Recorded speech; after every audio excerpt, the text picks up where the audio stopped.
Right then, let's go.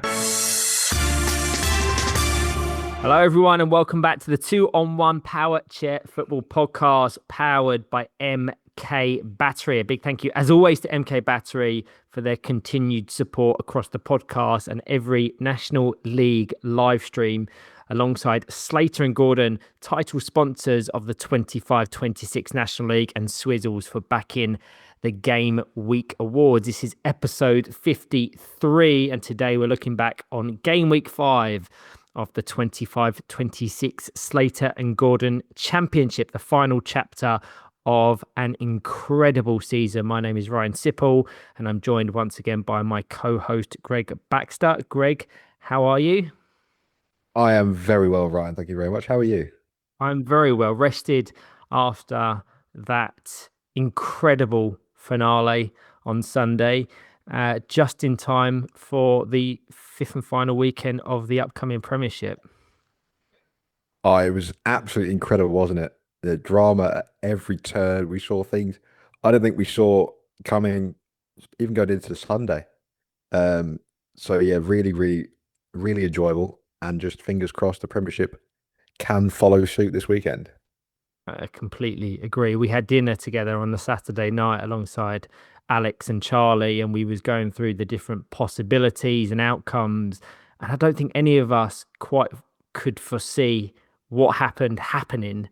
So we will no doubt unpack that across this episode. And the amount of messages I've had to say, when is the podcast coming out? Have you recorded the podcast yet?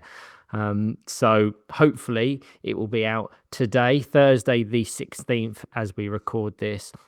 But just in some summary, at the bottom, it's Manchester City and Nottingham Forest who drop into the playoffs in what has been one of the most unforgiving relegation battles we've probably ever seen in the Championship. In the race for the top end, Teesside Steel, for the second year running, concluded the campaign in third, resulting in a Premiership playoff versus the team that eventually finishes 10th in this season's top flight. And then there was the title race, one of the most dramatic conclusions to a campaign we have ever had. Nottinghamshire PFC, who have been the absolute benchmark, the mark of excellence from the very first whistle on the very first weekend, fall at the final hurdle, and Manchester United take full advantage to secure the Championship title. But I think more than anything, this season will be remembered for just how tight it's been. The margins, the discipline, the lack of separation between the sides. We had a total of 333 goals. I know you like numbers like that, Gregg, that look good on the eye. Which is the lowest on record in the Championship, highlighting just how difficult it's been to break teams down. Chances at an absolute premium, with defences consistently coming out on top. And even with that, we hit a huge milestone across Gameweek 5. The 15,000 goal across all WFA competitions was scored, and we will reveal who it was scored by very shortly. And lastly, before we get into things, once again, a big shout out to Jeff Lewis. He pulls together all the stats and the details for both the podcast and commentary. And I genuinely feel like an imposter because I tend to take credit for all of his hard work. So I have to get it in that all the credit and all the impressive numbers and statistics and facts and milestones that I come out with across this episode, it's all Jeff. It's not me, I can assure you. I'll say it at the top of the episode, and I'll also recap at the end. Championship awards are now open for end of season, so you can vote on your top performers across 25-26. Details and voting links will be in the description of this episode, but can also be located on the WFA's social media. If you can vote, please do. All winners will be announced at our end of season awards on Saturday, June the 6th at the King Power Stadium. Gregg and I have both voted. We won't necessarily go into who we voted for, but this podcast will probably give some sort of indication as to where we have leaned.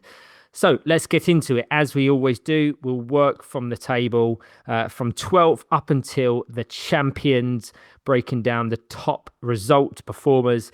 We both have WFA scoreline and FA full time up to reference across the episode. So if you want to follow that, it's always a good way to keep track of things. In 12th at the bottom, it's Nottingham Forest. And we've said it before, they're probably the biggest victims of this shifting quality across the division. This isn't a side that's miles off in terms of ability, but they've just not been able to match or better the level of the teams around them. And ultimately, it comes down to goals, just 8 all season. And that has ultimately been the difference, because when you compare it to last year, they scored 17 goals and with an accumulation of 11 points. So even in defeat, they were finding moments, consolation goals, small successes, something to build on. This season, those moments have largely disappeared, and they've fallen back into a pattern we've seen between 2019 and 2024, where they've finished in the bottom 2. Gameweek 5, just like the other 4 weekends, didn't offer much relief. A brutal start, 5-0 defeat to Nottinghamshire, where they still haven't scored against them in the league since 2006. 20 years, followed by a 7-0 defeat to champions Manchester United. At that point, confidence is clearly low, frustration is creeping in. Sunday is slightly better, relatively speaking, but still a 3-0 loss to Villa Rockets Lions before finishing with a 0-0 stalemate against Manchester City. Greg, I'll bring you straight in here. Give me your thoughts on Nottingham Forest. It's weird, isn't it, to be discussing a team that have finished bottom on less points than they did last season, and yet thinking, you know what, they actually played quite well, and they're getting better. Yes, they've scored less goals, which will be their main concern, but their overall play at times in games this Gameweek 5 was actually quite good, and they're looking to do the right things. So there's a really weird feeling about it, to go, yes, they finished bottom, less points, less goals, but arguably they're getting better. You seem like you're arguing against the facts that are plainly stating that they should be getting worse. So I think they need to take some heart into the playoff campaign. They've been there before, they know what they need to do. But it's just that consistency and that execution for longer periods of time in games, because at the minute it happens in very brief spells where they get a couple of passes going, a couple of front bumper pickoffs if needs be. They're not doing it for long enough.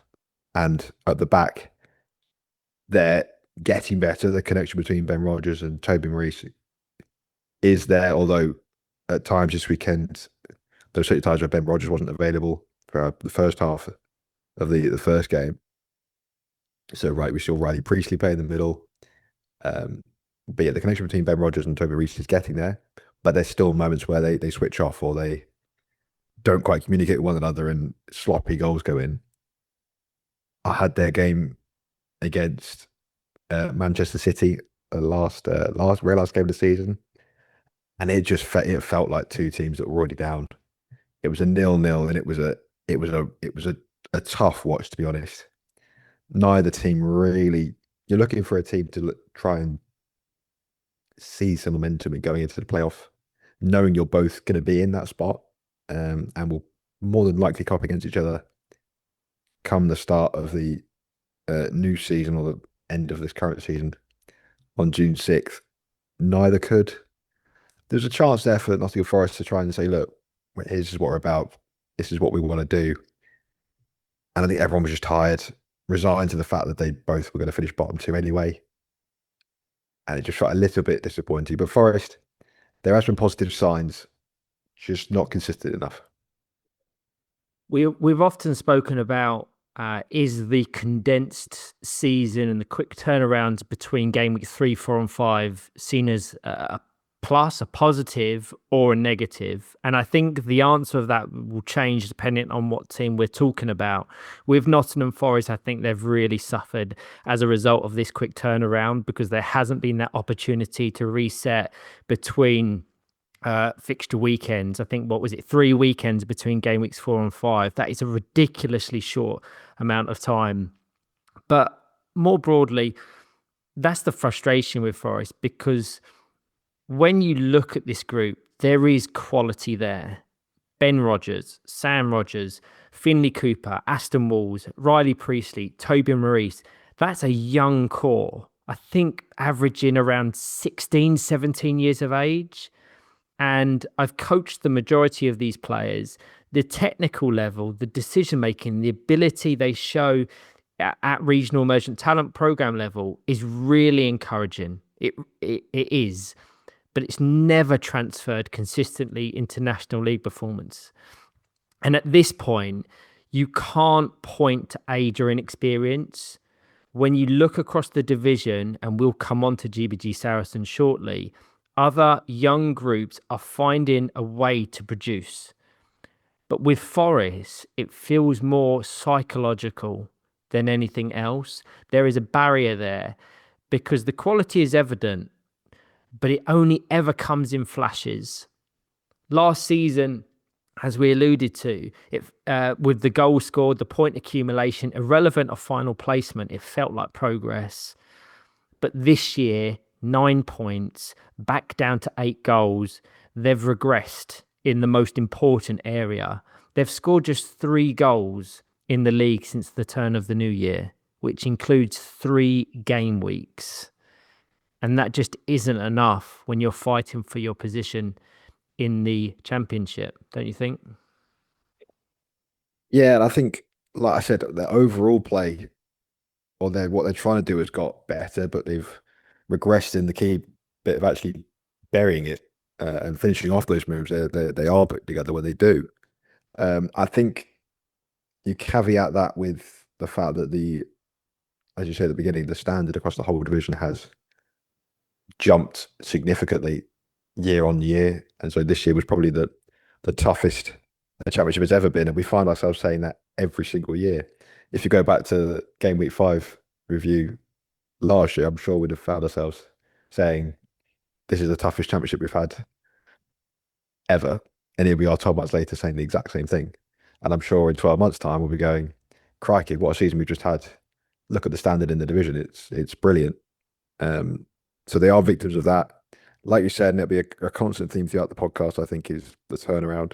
If you've got the momentum and you're taking in good form, like Manchester United were, the quick turnaround can be absolutely gold dust for you. It can work wonders for you because you don't have long periods of time where you're sat and you feel that momentum draining away.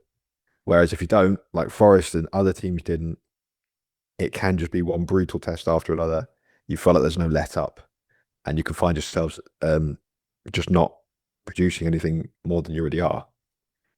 So, like I said, they need to try and stay positive. I think they'll have, I don't know who's going to come into the playoff potentially from regional league teams. I think they should have more than enough to stay in the division for next season and win a playoff. I think that about our next team as well, Manchester City.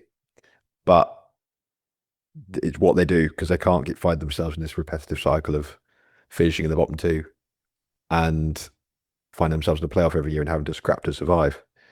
I agree with the fact that there's a psychological barrier there, but it just seems like beliefs draining out them slowly a little bit. Like they go 1-0 down, they go, oh, here we go again. So whether they work on that in the off season rather than, or as much as they do on the court, it's about off the court, getting that belief back in them or giving them the tools to equip to their sort of psychological belt almost to say, look, if we do go 1-0 down, we don't just go, oh, it's over now. And we get back into the game, we stick to our principles and we try and score more goals essentially, because that's what they're going to have to do next season. Exactly that, assuming that they are competing in the championship division, that is. But like you, I would very much suspect that Nottingham Forest and Manchester City will have enough to come through that playoff situation in June. I think we've seen the playoffs slightly skewed at times when regional league teams bring in short-term superstars, so to speak. I remember Harry Body coming in to support Teesside and others. So assuming that we haven't got those short shifts in quality, you would have them coming through that system. If we look at the individuals for Nottingham Forest, Riley Priestley, 3 goals and 4 assists is a nice tally, certainly for him, their most influential player across the season, and someone who's shown versatility as well, playing across multiple positions. But there's development needed. The discipline side with Riley needs working on. He received 2 yellows and a subsequent suspension in retrospect for his conduct versus Manchester United, which we won't get onto in too much detail. He's since apologised for it. The thing is, I like aggressive players. I don't like angry players. And Riley plays with emotions right at the surface. Always have and likely always will. And that can be a strength, but it needs to be controlled. And at 17, it's about maturity now. Channel that properly, control your controllables, which is what I say to him all the time. He's getting frustrated about things that he has no influence over, and there's potentially a strong player there. And if he is able to produce what I've seen at RETP level, he will surprise a lot of people. But zooming out, this is now 6 consecutive seasons finishing in the bottom 2. No other side has done that more than once and survived. So they're asking a serious question of themselves again, because it comes down to that playoff. Saturday, June the 6th, Lee Westwood Sports Centre, and the regional league teams that have stated a preference or an interest in joining will be confirmed soon. So Nottingham Forest and Manchester City, for that matter, will soon know kind of the structure of that day, whether it's a round robin, whether it's kind of a playoff situation. We shall see. But there is potential in this group, no doubt. But at some point, that has to translate. And that is the challenge facing Nottingham Forest right now. Next in the standings, just above them, it's Manchester City in 11th. They finish in the bottom 2 on 15 points. The only team in history to finish in the bottom 2 with more points was St George's Knights back in 2013-14, I think, with 16 points. So in most seasons, as we've discussed, that total gives you more than enough to survive. But this year, as you can see from the table, it's not even close. What are they? 6 points adrift of Hull and East Yorkshire, which is crazy. We said it after the Gameweek 4, or in the Gameweek 4 recap. They have to match and or better Hull's points tally across the final weekend to give themselves that chance of staying up. But 1 point from a possible 12 just isn't enough. They fall short, finish 11th, and ultimately a clear gap opens, and the safety line is beyond them. Game week 5 reflects that. A narrow 1-0 defeat to Villa Rockets Lions, a 3-1 loss to West Bromwich Albion Baggies, followed by a 1-0 defeat to GBG Saracens before finishing with that 0-0 draw against Nottingham Forest. Greg, give me your assessments for Manchester City. It's a tough one, because I compare them to Hull and East Yorkshire in the fact they both made signings,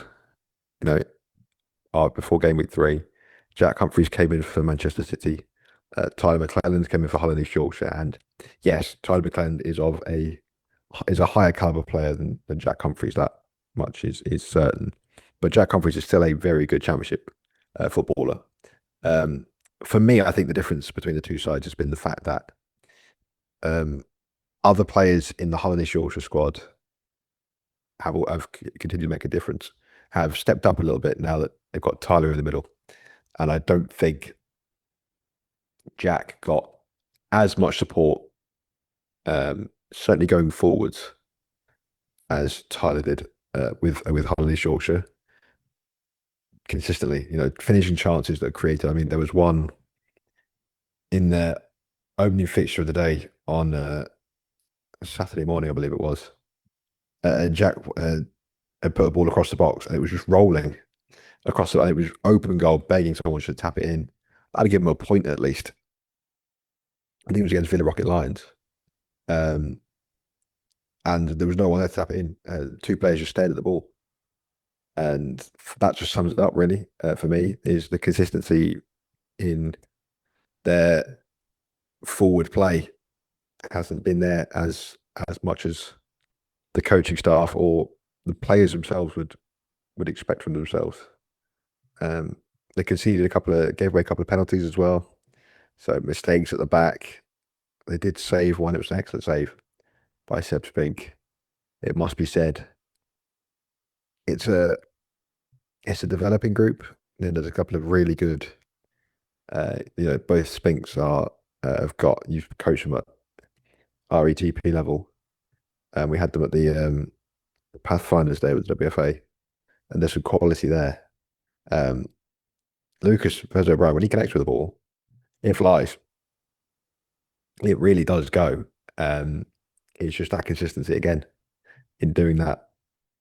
And so, yes, they've missed Jay Pixton.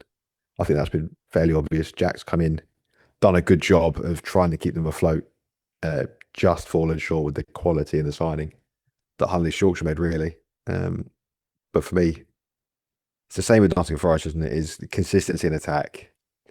They're relatively strong in defence with Jack there, but it's going forward. I think that for me, they've struggled with. They're keeping games close, but they're not.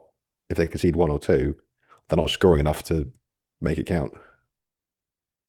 No, the interesting thing with City, because unlike Forest, there are clear signs of progression. They scored 13 goals this season, up from 7 last year. So they're trending in the right direction with regards to that. Their point accumulation was greater than last year as well. But we're speaking about this division being so competitive, and the fact that the average point margin needed for safety is much higher. Lucas O'Brien, to your point, finished on 5 goals across the season, which is actually a club record for league goals in a season. But beyond that, you're not looking at consistent output. Kareem Ali, who played a lot of football in 25-26, sadly didn't manage a single goal. And when you look across the division, the teams that are comfortable, certainly in this bottom bracket, are either getting a player close to double-digit figures or sharing that responsibility more broadly across the squad. And that just isn't the case with Manchester City. And with Kareem Ali, I suspect he would have needed to match or better Lucas's 5 goals as another attacking winger to be talking about Manchester City as safe from relegation, especially as their central players. In the early instances or the early weekends, it was one of the Spinks. In the latter weekend, it was Jack Humphreys. They don't contribute a great deal in terms of goals or assists. I think the 3 of them finished on a combined 4 goals. So whilst the tally is better for some players, it just isn't enough. Where they are strong, however, is structurally. Jack Humphreys is the key, as you've just said. The leader, the controller, the one everything goes through. Pair him with Jay Pixton, and you've got a central pairing that most teams in the division would really struggle to break down. And it is no coincidence that City's form dropped off significantly across game weeks 4 and 5 with Jay absent. We've seen it time and time again. One player can completely shift a team's trajectory, and that's either bringing someone in or having someone missing. And City are the clear example of what happens when you lose such an important part of your squad. I think Oscar Spink deserves credit. I think he's done very well as their most defensive player in Jay's absence. But it does have a knock-on effect on Seb Spink because his minutes have dropped off significantly. We've discussed it before. The classification plays a real part, which is why you're seeing almost this starting four play the majority of the competitive minutes in Oscar Spink, Jack Humphreys, Kareem Ali, and Lucas Veza O'Brien. Bring Jay back in, free up one of the Spinks to be that attacking winger, and there is real potential there. But until Jay's back, they're going to have to contest that playoffs and hope that they scrape through, because they're National League players. They need to be playing their football in the National League. But who knows what happens with that sort of that playoff. It's the unknown, isn't it? Yeah, and you don't want to take anything for granted. Yes, both you and I would put money on Manchester City playing Championship football again next season, just given the players they have. However, you just don't know, and we saw from the Vars day that these teams that are threatening or pushing to come in to the Championship, there is some real quality there. So they can't rest on their laurels. They get back into the training. No sort of early summer break for them. They've got to maintain their place in the Championship next season. Like I said, I think they will do that because the quality they have in the squad is enough. And if or when they get Jay back, move one of the Spinks further forward, there is the makings of a good team there that could compete towards the bottom end of the Championship and put them in a place to avoid being in the playoff altogether next season. But as it is, if your top goal scorer is on 5 goals for the season, you know you're going to struggle to avoid being anywhere other than up the bottom, towards the bottom of the table. So again, lack of goals being the main issue. Defensively, there's the basis of a good team. And like you say, Jack's brought that structure in and that experience just to steady the ship as much as he can. But it just obviously wasn't enough to avoid being in this playoff situation. Yeah, exactly that. I do have to say, I do feel for the coaches because, as we've discussed previously, I think City are trying to win games now, not just compete. And that brings those selection challenges. And they can only really start and play the 4 main players, because if Seb comes in, you either weaken defensively in place of his brother or lose control centrally, replacing Jack. And that central area is where games are won and lost in Powerchair football. Like so many other teams in the division, which we will probably say 10 plus times across this podcast, City are one top PF1 attacker away from really competing in this division. The thing is, that can come externally or internally. If one of Jack Humphreys, Seb Spink, Oscar Spink were to reclassify, it would change everything. Because suddenly then you can free up Jack, you can be more aggressive, you can be more proactive, clinical in the final third. Because at the moment they just don't connect defence and attack, and they don't convert the chances that they do create.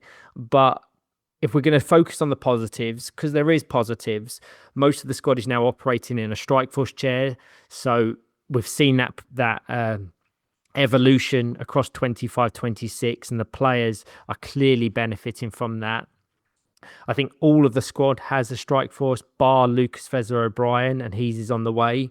So assuming they come through the playoffs, let's just assume that they do, which is a dangerous thing to do, I know. Give them that full summer under the tutelage of Jack Humphreys, get Jay back, and I think August, September time is the projected return of him. Then this is a solid Championship side next season. They're a solid Championship side now, but there's been transfer spikes and momentary props in the division across certain teams, which have just condemned them to this 11th place playoff. Exactly that.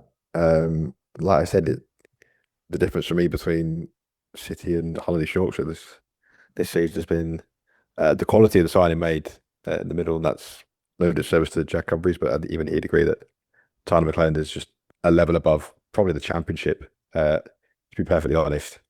And the fact that players for Hull and Yorkshire on the wings, yes, they brought in Anne-Marie Robertson, but I've stepped up to the mark a little bit more than they have at Manchester City. The support network around them.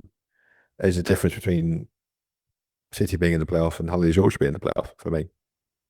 Yeah, and it is worth noting as well that all three bottom sides recruited in the winter break. Nottingham Forest brought in Aston Walls, Manchester City brought in Jack Humphreys, and Hull and East Yorkshire brought in Tyler McClelland. Yes, there's probably a disparity in quality between those three players, but all of them tried to influence kind of their fate.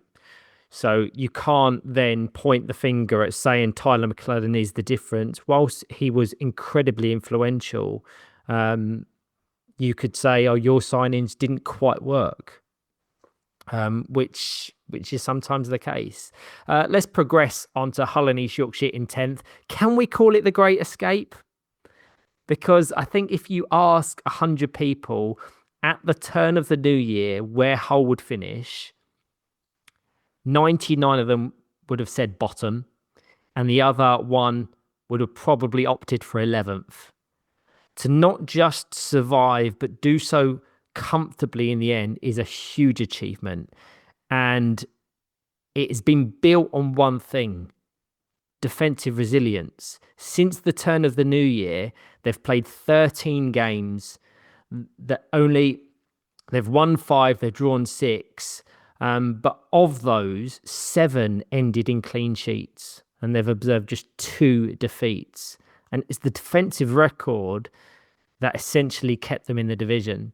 Gameweek 5 summed them up: a really important 1-0 win over Leeds, a 2-1 win over Norwich, and then a 0-0 draw against Altrincham before falling to a narrow 2-1 loss against GBG Saracens. 7 points from 12s, exactly what was needed to guarantee survival. Greg, give me your thoughts for Hull and East Yorkshire from game week 5. Solid. Did exactly what it needed to. Showed the quality that they have in the squad. And I said it for Manchester United that other players stepped up. You know, players that weren't really affecting games much before they signed Tyler McClelland have taken so much confidence from his signing and the ability he brings to the squad. So you look at, Anne-Marie Robertson got on the score sheet, Harrison Smith got on the score sheet, Luke Brennan got on the score sheet. If you haven't seen his finish against Leeds Dynamos, go back and watch it. It's a lovely, tidy finish on the delayed full spin into the near post. I'm a big fan of those finishes. I love doing them myself. So other players have stepped up, so to speak, metaphorically, and have risen to the occasion and given Tyler a good baseline support network around him to show his quality. Because we know, and we've said time and time again in every single review, just how good he is. He's clearly a cut above the rest of the Championship. Wouldn't look at our place in most teams in the Premiership. So, yes, they have been buoyed by that signing. That's obvious for everyone to see, and they won't deny that themselves. But he has made what I think is good for the sport, good for Hull East Yorkshire, and is the positive side of the argument to bringing in international players. He has made the players around him better. We've seen that from the 3 weekends he's been there. We've seen his impact. He has had such an impact on the overall play. And that's what you want, bringing an international player in to help your side. Yes, you want them to have an impact on themselves because they're an excellent player, but you want them to be able to bring the best out of the players you already have at the club. So would be surprised if Tyler stays next season. I think he would probably fancy himself to test himself, if not at the top of the Championship, probably some team in the Premiership, I have no doubt. Then they're in a better position to compete, so to speak, perhaps without him next season, or they choose to go and get another signing in. But that's obviously, as we said this at the end of Gameweek 4, and Luke Brennan sort of agreed and said, look, we know as a club we're not naive to the impact Tyler's had, and we know that we are going to have discussions in the summer as to where we go and what we want to do. So that's the big thing for Hull East Yorkshire. But great escape indeed. Defensively, just so much better. And they are comfortably in the Championship again next season. I agree. Just on Tyler, we've seen him at international level. We know the quality he has. But coming into the English National League, he was still relatively untested in this sort of competition, this environment. He hadn't played this volume of games, this level of opposition across back-to-back fixtures. And I think sometimes now, because of the precedent set by other overseas or international players coming in and making an immediate impact, there's almost this unrealistic expectation that everyone will do the same, but that's not always the case. So the fact that Tyler has come in, performed the way he has, that deserves even more credit. For me, the cleanest distributor of the ball in the Championship. And I genuinely don't think he looks out of place towards the top end of the Premiership. The power he generates from minimal rotation is ridiculous. Most players need the full 360 or 180 rotation.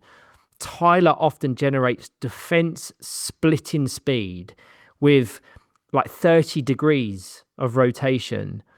And it's not just the power, it's the precision, it's the accuracy. He consistently hits that perfect contact point, that right on the edge of the chair, high up near the corner, allowing him to move the ball quickly and accurately into wide areas. The goal against Leeds is the perfect example of this. He receives it under pressure, surrounded, and just pings it across the court with pace, with accuracy into Luke Brennan. It's a ridiculous pass, and it creates a moment and a goal, a winning goal at that, from almost nothing. I'll throw this one to you, Gregg.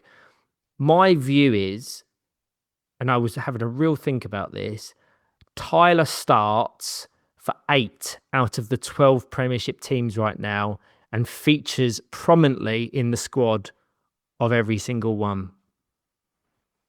What do you think?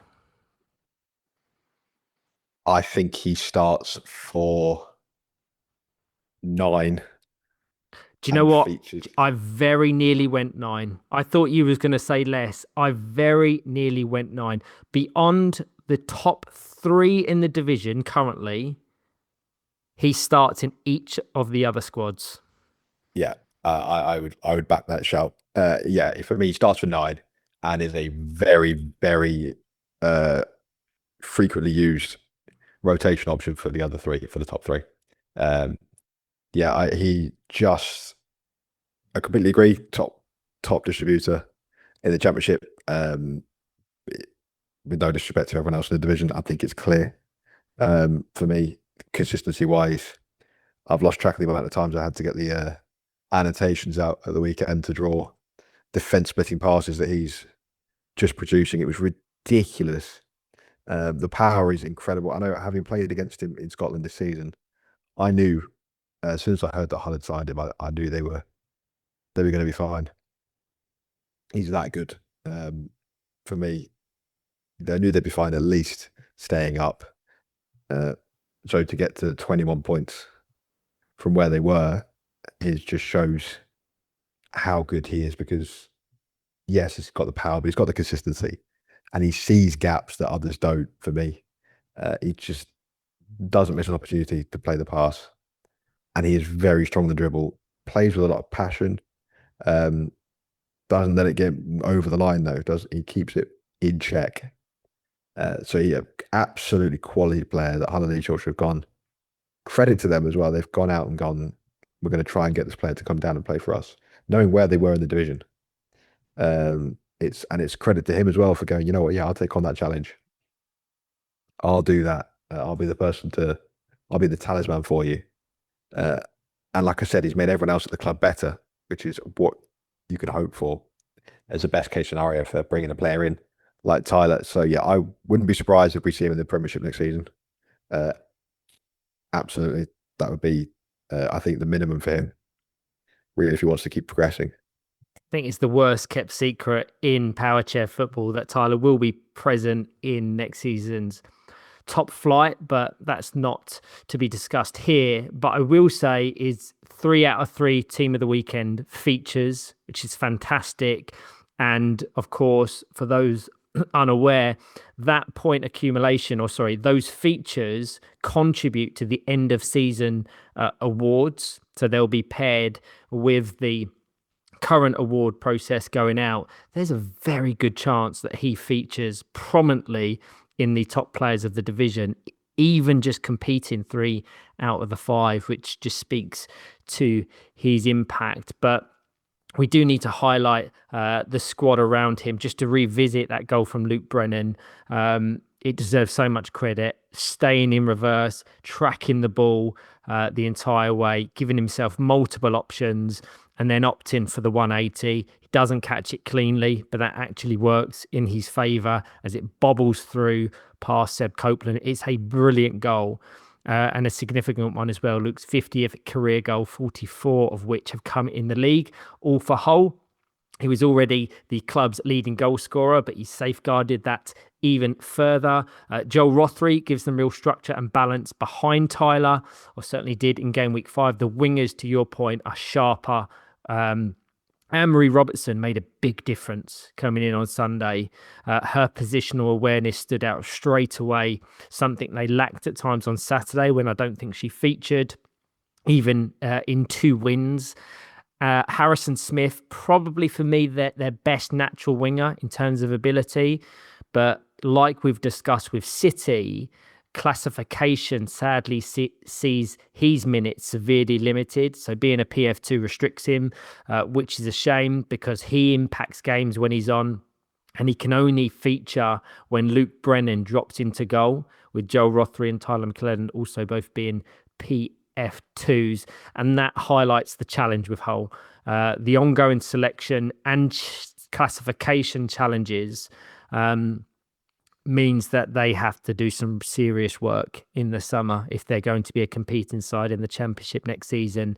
But we now have the Vars to look forward to, where things get really interesting because classification is not a factor in our cup competitions, which means they can play Tyler and Joel together as the central pairing.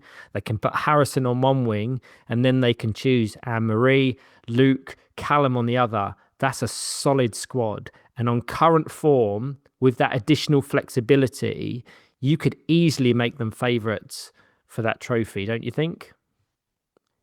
It's a real hard one. But I was about to jump in and go, yeah, they're my favourites. And they're like, hang on, Saracens are in there as well, aren't they? With all due respect to Norwich City, I think they're the underdogs. You can state a case for GBG Saracens, Teesside Steel and Hull to lift that. It's going to be the most unpredictable outcome, I think, possible. Yeah, I was getting ready to dive in and go, yeah, they're my favourites. And then I realised Saracens are still in there on current form. Steel are still in there. I would agree Norwich are my underdogs, but could never count them out, depending on what Norwich turns up on the day. So for a first edition of the Vars, whoa, you've got some drama there, haven't you? They certainly do. But overall, I think it's a bit of a split view with Hull. Short-term, huge success. They've stayed up against all the odds, built on defensive solidity and found a way to grind out results when it mattered. Long-term, there are still structural questions they'll need to answer. But for now, full focus on the Vars and the potential to end the season with silverware. Next in the standings, in 9th, we have Leeds Dynamos, 2 points from a possible 12 to finish the season. And I think it's fair to say they're one of the sides probably glad to see the back of this campaign. Game week 5 reflects that drop off, a 1-0 loss to Hull, 0-0 draw to GBG Saracens, a 1-1 with Norwich, and then a 2-0 defeat to Villa Rocket Lions. When you look at those fixtures, you'd definitely expect more than 2 points, especially for a side that earlier in the season was competing much higher up in the table. But the key thing is context with Leeds. At the turn of the new year, they were fifth, 2 points behind Teesside, 3 points behind Villa Rockets Lions, and above eventual champions Manchester United. So right in that mix, and then everything shifted. The departure of Jack Humphreys cannot be understated. Add to that the fact that Dan Rigby and Lewis Harris stepped away from coaching responsibility. And all of a sudden, you've got a side completely unsure of how to progress, trying to regroup in the middle of what we're saying is the most competitive season on record, and that impacts everything: your structure, your consistency, your momentum, and that's exactly how it's played out in the second half of this campaign. Greg, give me your thoughts. Yeah, I think the mid-season sort of turmoil and changeover has been the undoing for them, hasn't it, really? They've been in a bit of free fall since then, trying to patch holes and patch together sort of identity and shape and style. I think they've done an okay job of doing it. Defensively, relatively solid, but they've dropped off for me going forwards massively. Their style isn't anywhere near as fluid, and at times can be very tough to watch. But I think they've done well to at least hold it together. Under that sort of transition, they now have a full off season too. Like you said, I think they are definitely one of the teams glad to see the back end of the season.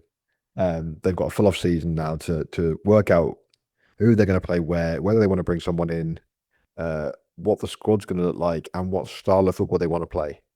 And come next season, I wouldn't be surprised to see them competing towards the middle to top of the championship again, rather than towards the bottom like they ended up finishing.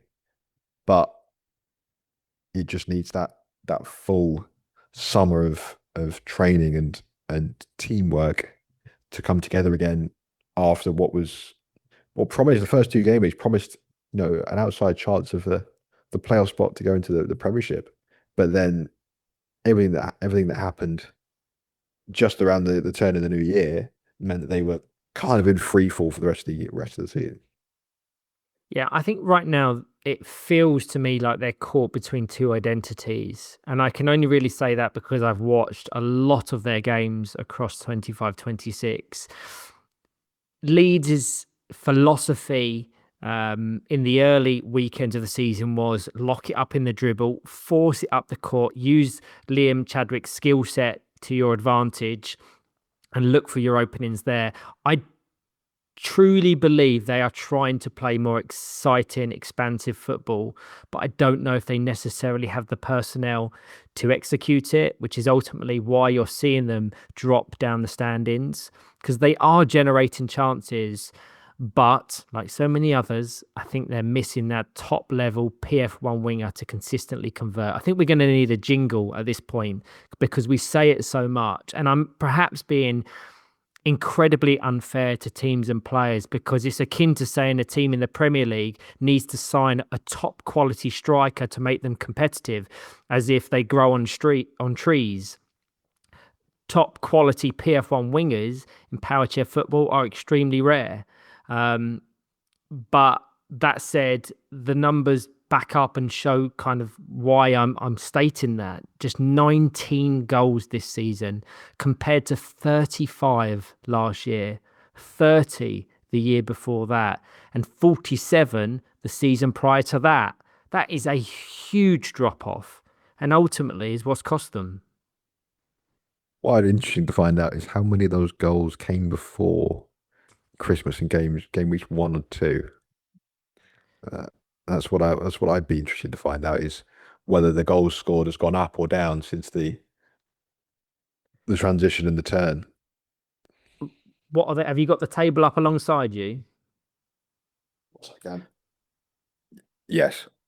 So prior to game week 3, they had scored 14 goals.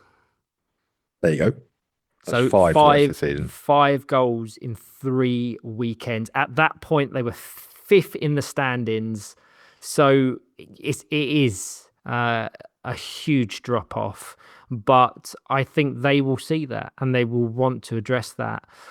The other challenge that I see, I don't know what their best four players are currently. We watch a lot of football, and pretty much with every team across the National League, whether that's Premiership or Championship, I'm sure between us, we could probably, with a high degree of confidence and agreement, say between us what each of the 24 National League sides' best starting four or squads are. Would you agree with that? To give or take? Absolutely. Leeds are not one of them. Because with Leeds, it feels like they're still searching. There is still uncertainty. I don't know who's best sitting behind Liam. Is Liam the best player to sit in the centre? What winger pairing works best?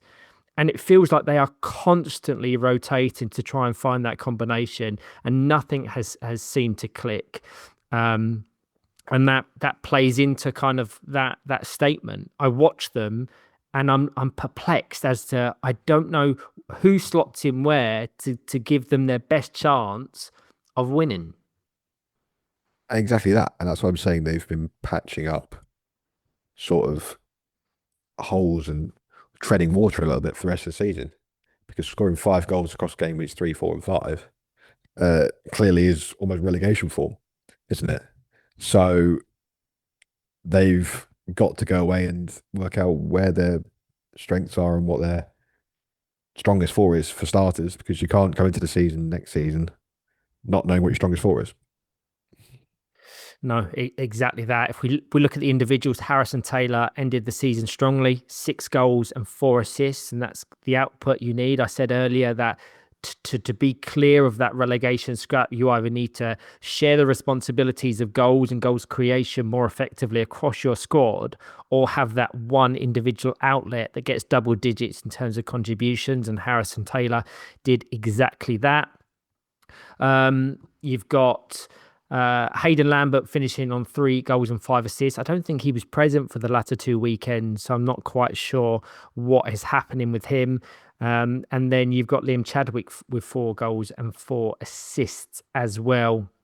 So on paper, this is their lowest return in terms of goals scored, their lowest finish across recent seasons, but the most competitive championship season we've had. So I don't think it needs overreacting, but it does need that reset button, being pressed to assign roles, responsibilities, tactics ahead of 26-27. Because historically for me, Leeds have always been that benchmark team.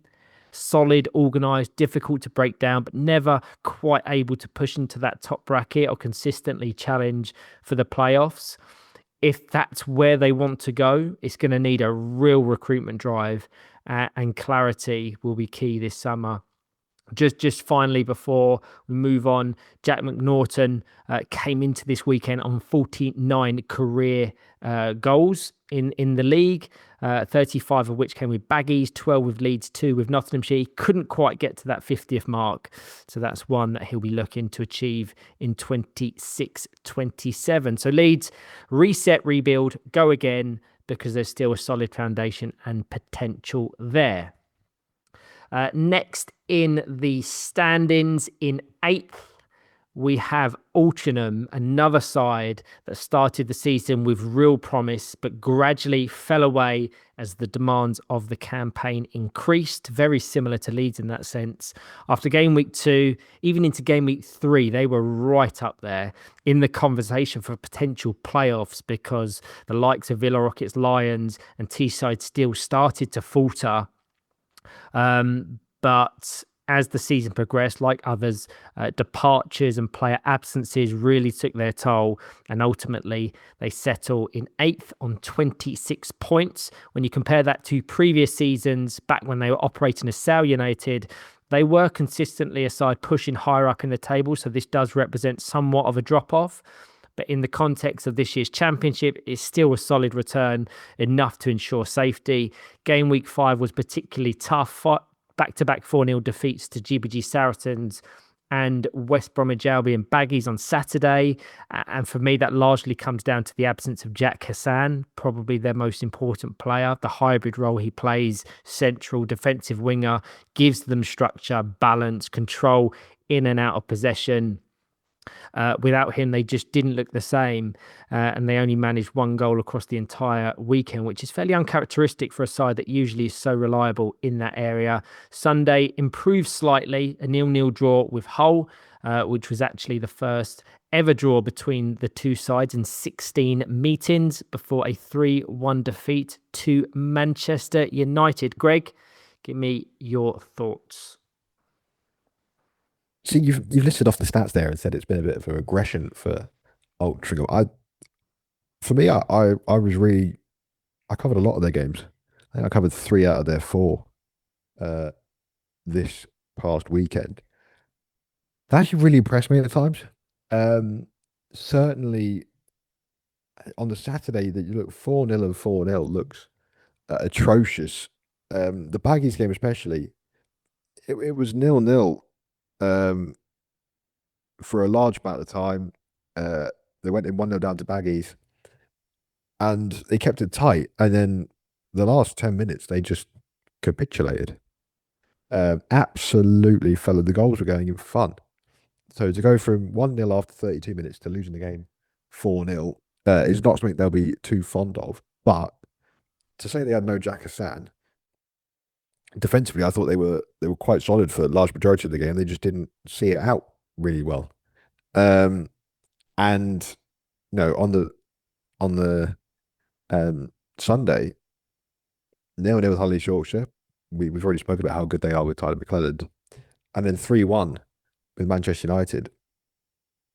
To have that as and that was 0-0 at half time, and had Nottinghamshire, we'll get onto it, had even drawn with Teesside Steel in their last game, 0-0 at half time for Man United wouldn't have been good enough for them to win the league title, and nerves would have been a little bit more ramped up. So for Altrincham to be 0-0 at half time against a side that were, needing something out of the game to win the league title, they clearly weren't just going to roll over for their sister club. And they said that at half time, everyone expected us to sort of potentially just throw in the towel and say, oh, go on, we'll let you have the league title. They gave him a really good get. Jake Hudson in goal was absolutely outstanding. Showed his experience, was really top class. Joey Levine impressed me, brilliant finish to get one back for Altrincham. 2-1. We thought there was a chance of some sort of miraculous comeback. A lovely little tidy finish. So for Altrincham, yes, it looks worse on paper, but they're building something there. I think there's a real togetherness in that squad. I love how much they cheer each other on. The enthusiasm, they're vocal. It seems like they're really proud of what they're doing. The quality in there is undoubtable. So I'm intrigued to see what they're going to do next season, because I think we can put their regression down this season, possibly to just the competitiveness of the division this year. Because on any other league campaign, I fancy the division a lot higher. I think their regression can also be attributed to a certain player's departure. So with me, it's a question of what if for Altrincham. If Mason Davies stays for the full campaign, they're not finishing 8th. I'd go as far as to say they're pushing for the playoffs towards the top. He scored 4 goals across the 2 weekends he was competing under the Altrincham banner. Scale that up across a full season, you're comfortably into the double digits, and that just highlights the importance of one top-level player in this division. But it's also the reality of being part of that greater Manchester pathway, because Altrincham consistently develop players who then naturally progress up to Manchester United. And whilst that's a huge positive from a pathway and a development perspective, it does mean they're constantly having to rebuild, readjust, reassign roles, sometimes mid-season. And to their credit, which is why I love them so much, they do it incredibly well. And individually, I think you've highlighted some of the players that have benefited from Mason going. So Joey Levine finishes as their top goal scorer, with 5 goals. Jack Hassan with 10 goal contributions, 3 goals, 7 assists, despite missing the final weekend. Jack Johnson is a big positive for me. In his debut National League season, he started out wide, but after Davies' departure, he moved centrally and has been given a huge amount of responsibility, and he's grown into that role. Another year or two at this level, he's got a really bright future. James Simpson is another, still settling after his mid-season move from Manchester City, but you'd expect further progression there under Jake Hudson, who is a brilliant coach. And that is the point with Altrincham. Regardless of who comes and goes, they always seem to find a way. They're one of those sides that are just consistently well coached, well structured, competitive. So whilst 8th might look like a drop off in the context of everything they've had to manage this season, it's still a really solid campaign. We didn't mention that, did we, for Manchester City? James Simpson moving after and losing. That's how. And if he was still there with Jack Humphreys and the Spink, I think they'd be well out of that. I think they would be well out of that relegation spot, or at least closer. Because he really impressed me this weekend. He played in a defensive middle role against, I think it was Hull East Yorkshire, and he made some crucial saves.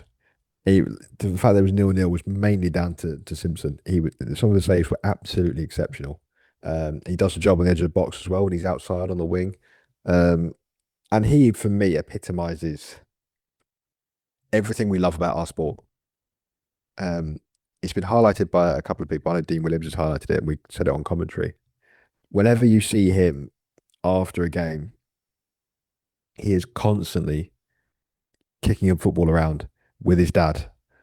He plays with such a smile on his face. He clearly loves the freedom the sport gives him. It gives him that time to have a kick around with his dad. He's always saying, "Oh, can we have one more? Can we have a couple more minutes?" Me and you said this, didn't we? He was having a kick about, and they played Manchester. They only had one game off between their Hull East Yorkshire game and their Manchester United game. And I was saying, James, get your chair on charge, mate. You've got another game to go. Yeah. He just constantly loves playing the sport, and that sense of community and love, I think, is what epitomises Altrincham as a team. But I think Greater Manchester as a sort of wider club, we saw it at the end. You know, two sister clubs playing each other. Altrincham couldn't have been happier for Manchester United winning the league. They were all celebrating at the end, and I think we all should be remiss to say they all gave Dan Holt a very good send off as he retires. Yeah, absolutely. I do want to go on to Dan Holt, who did call time on his career on Sunday. To the surprise of a lot of people, I think he kind of kept it quiet up until that last game. Across his career, he's featured for Evergreen, Muscle Warriors, Altrincham and Manchester United, scoring 14 goals in total, 12 in the league, 1 in the WFA Cup and 1 in the playoffs back in 2022, which helped Sale retain their place in the Championship. 13 of those goals came for Sale United or Altrincham this season. And interestingly, half of his league goals came against Nottingham Forest. He was never booked across his entire career, so we very much wish him well for the future. He will continue to have involvement with the sport. He currently holds a role providing legal guidance and advice for FITFA, so no doubt he will play a significant role in the development of the sport. And he got an assist. He got the assist for Joey Levine in the final game of the season. So I will miss his disco light up wheels on the court. But Altrincham, as always, it's about regrouping, resetting and going again. Next in the standings, finishing in 7th, we have GBG Saracens. And whilst they may have not officially taken Team of the Weekend from Gameweek 5, for me, Saracens were exactly that.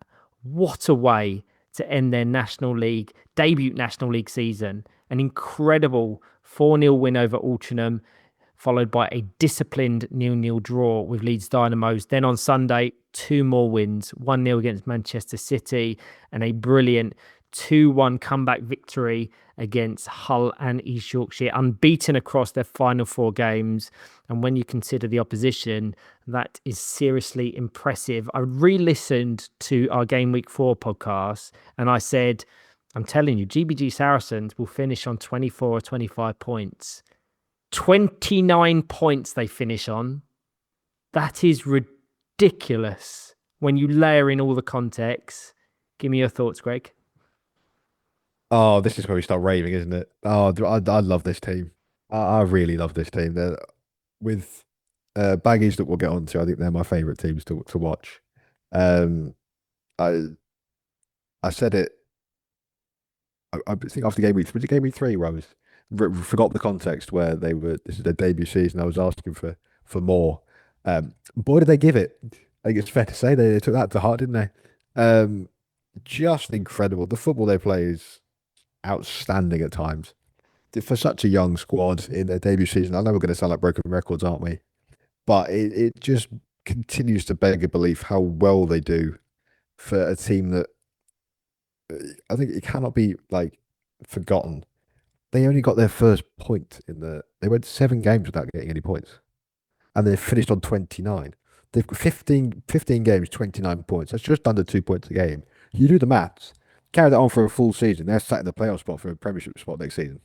Just on that point, if you look at their form since the turn of the new year, they've accumulated 23 points. In the same time period, that's just 2 behind Nottinghamshire. That tells you everything you need to know. Yeah, I mean, watch out for them. If they keep this, please keep this group. This is a public plea from me. Keep this group the same next season, please. Because I'm so excited to see what this group could do in a full season with a year under their belt and experience. We'll go through individuals, I'm sure, but Fred Body at the back, exceptional. Just really solid. Does everything you want him to do and more. Tommy Mickelson scored goal of the season in the end of the last game of the season for me. Absolutely incredible. The fact I watched it 3 or 4 times and I was commentating on the other side of the court tells you exactly what you need to know. Very unprofessional from me, but such a good goal from Tommy. He links up the play so well between the wingers. He just has taken to Championship football like a duck to water, really. And the fact that he is able to do so commandingly and hold his own with players that are far beyond his age and far beyond his years of experience, it just says a lot about him and the club. Ollie Grafton is a player that just continually buries chances that they create. He really doesn't really wait. I mean, 11 goals in a debut season. Get the double figures in goals. Debut season. What more could you have asked for? Absolutely. And the contribution of Adam Sevenoaks and Aaron Ebanks when they come on, they just sort of provide that extra bit of experience that this squad lacks. They're the sort of old heads that guide the players and chip in every now and again with a couple of goals and produce front run finishes. But for me, the shining light for this team is the coaches.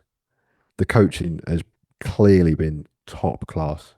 To galvanise a group that we said went 7 games without getting any points.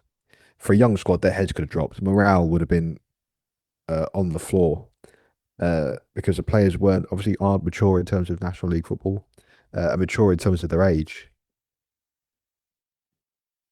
So to keep them together and to play this style of football, they deserve all the plaudits for me. And I hope that they are up there come end of the season for Coach of the Year.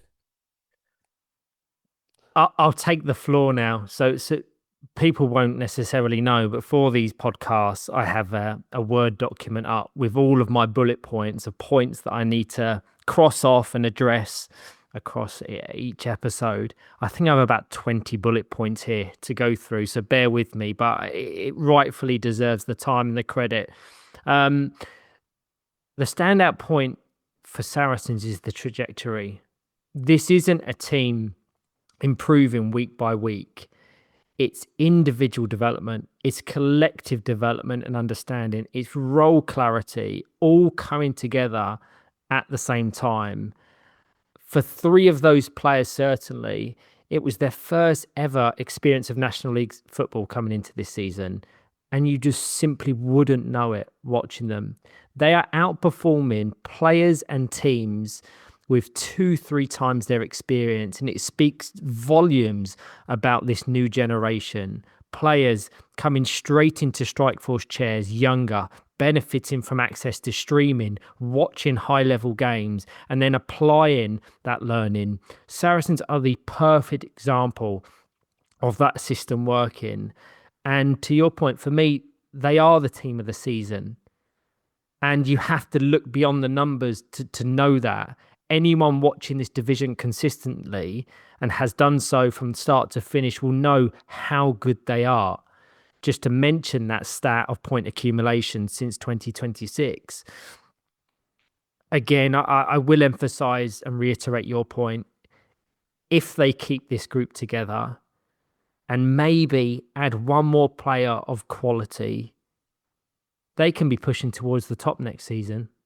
I genuinely believe that, because the football they play is so impressive. The combinations, the triangles, the movement.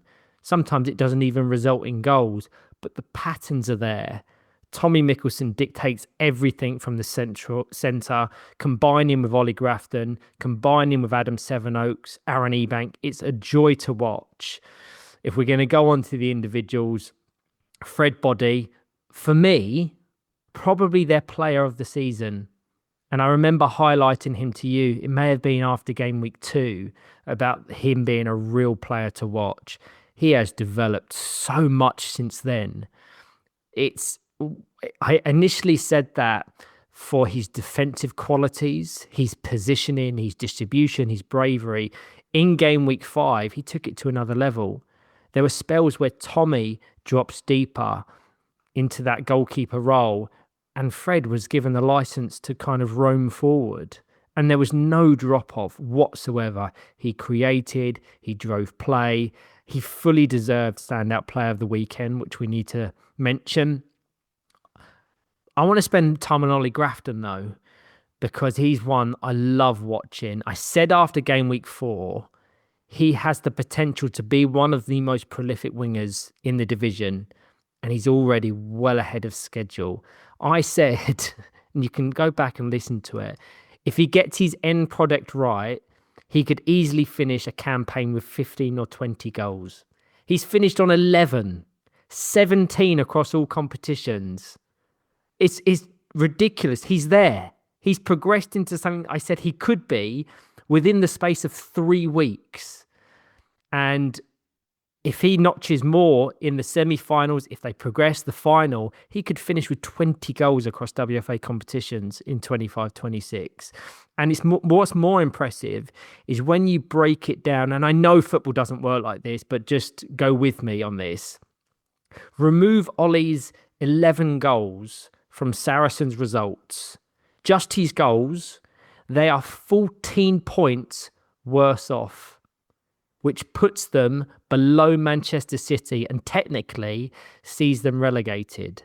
So you could argue, and I know there are multiple other factors involved, Ollie has been the difference between a mid-table finish and relegation. And I posed the question to Jeff Lewis about players having that great an impact. And he came up with 2 names. And it was Liam Fitzpatrick in 2016-17 for Sale. If you remove his goals from that season, they are 18 points worse off. And Jordan Duke in 2014-15 for Everton. Remove his goals and they lose 24 points. But they are 2 teams competing, or were 2 teams competing towards the top of their respective divisions at the time. Ollie's goals have been the difference between safety and being comfortable. If we're looking to give him advice, can he add more assists? Can he round out his game to add to that attacking profile? If he does, and I'm speaking solely about the 7 teams that we 100% know are confirmed for 26-27 in the Championship, he becomes the second most exciting and dangerous winger in the division. And I'll talk about the other one shortly. Don't you think? He's seriously good, and you have to watch him to see it. Yeah, I mean, the difference you've just said there in the stats is there to see, isn't it? Some may argue that it's cherry picked, but you have to look at the context. Again, what I would try to say in the state, their first 7 games, they took time to grow into Championship football. They took time, and everyone was thinking, "For is it too soon for them? Have they gone up a level that they're not ready for yet?" Clearly, once they got it right, they've been flying. I mean, credit to Tom Wilshere and John Dixon for their impact in keeping the belief there and saying to the team, "Look, it will come. Have your patience." And it has arrived. And we said that they keep this form up next season across a full season, they'd have finished in third this season. They take the points, and that's enough for this side in their first season to be sat there going, you know what, we're in a playoff spot, arguably against our parent club. Who knows what could happen this weekend in the Prem? But at the minute, it'd be against a parent club, and you'd be struggling to pick a favourite out of it, to be honest, wouldn't you? You certainly would. Just expanding on the individuals. Next up, Tommy Mickelson, a sensation. And I don't say that lightly. I know I get ahead of myself sometimes, but he is so good. We'll come on to Noah Stevenson-Lee shortly when we talk about Baggies, because I have a lot to say about him and the level that he's performing at. But when you factor in Tommy's age, 2 years Noah's infant, what he's doing right now is something I've never seen before at this level in a debut campaign. He's 13, and yet he's playing in the centre with a level of maturity, bravery, composure that just doesn't make sense. And the emphasis on the centre part of that needs to be focused on, because we see young superstars come into the National League and slot into the core as maybe a winger or a shielded goalkeeper, but not Tommy. He's going up against players with far more experience that are far older, and he's not just holding his own, he's often dictating games. And I do think expectations around young players have been slightly skewed in recent years. We've seen exceptional talents come through the pathway, Dan McClellan being the obvious example, representing England at a World Cup at 14. But when you take those outliers away, Tommy is almost alone in terms of what he's producing at this age, because Dan was almost exclusively a winger at 13 years of age, not competing in the centre. We're only starting to see that transition now. So it's arguably as impressive, if not more impressive, than some of the most talented players this country has ever produced. So it's very, very exciting. But when you look at Saracens as a whole, he is central to everything they do. We talk about Fred Body, we talk about Ollie Grafton, and rightfully so. But Saracens are nowhere near as competitive without Tommy. He brings the control, the tempo, the decision-making. Everything seems to run through him. And he's very much in for a shout of Young Player of the Season, which, by the way, is going to be the most hotly contested award there has ever been. Not only is there more players that fall within that age bracket, just without focusing on the talent, it's probably up for grabs between 5-6 players.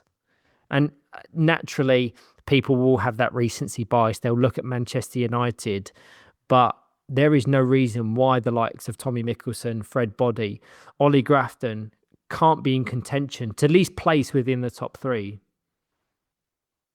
Yeah, it took me a while to deliberate to find my answer, I'll tell you that.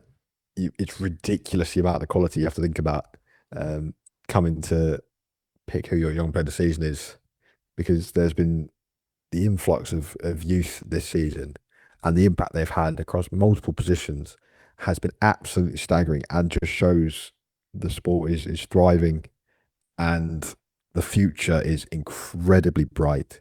And I cannot wait to see some of these players playing in the Premiership next season and in seasons to come as they work their way up through our league system and our player pathway system.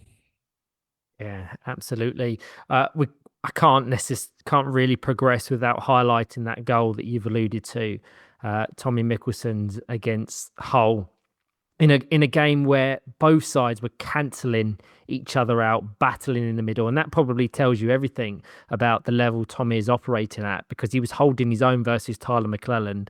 We're saying who would be comfortable starting in 9 out of the 12 Premiership teams.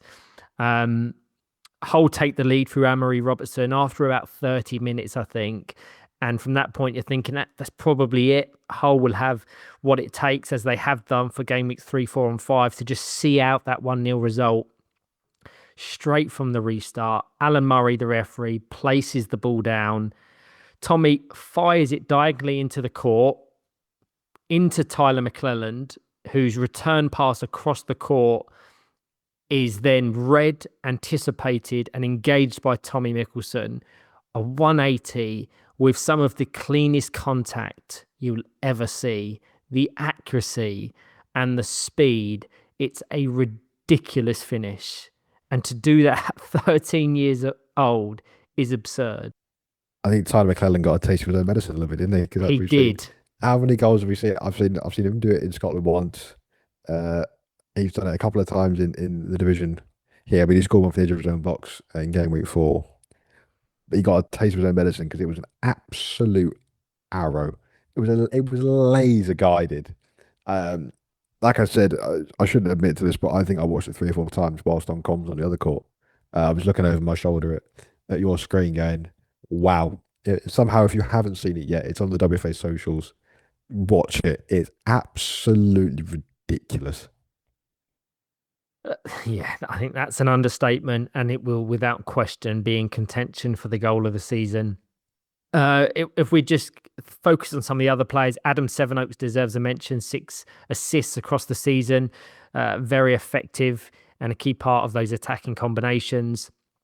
And Aaron Ebanks as well had a very good campaign. It's a shame Jack Ebanks was absent from, I think, game weeks 3, 4, and 5, because he featured in the team of the weekend in the early weekends of the season. But I think an injury restricted his minutes. So hopefully he gets back to full fitness ahead of 26-27. But just to highlight what you have, so much credit to John Dixon and Tom Wilshaw.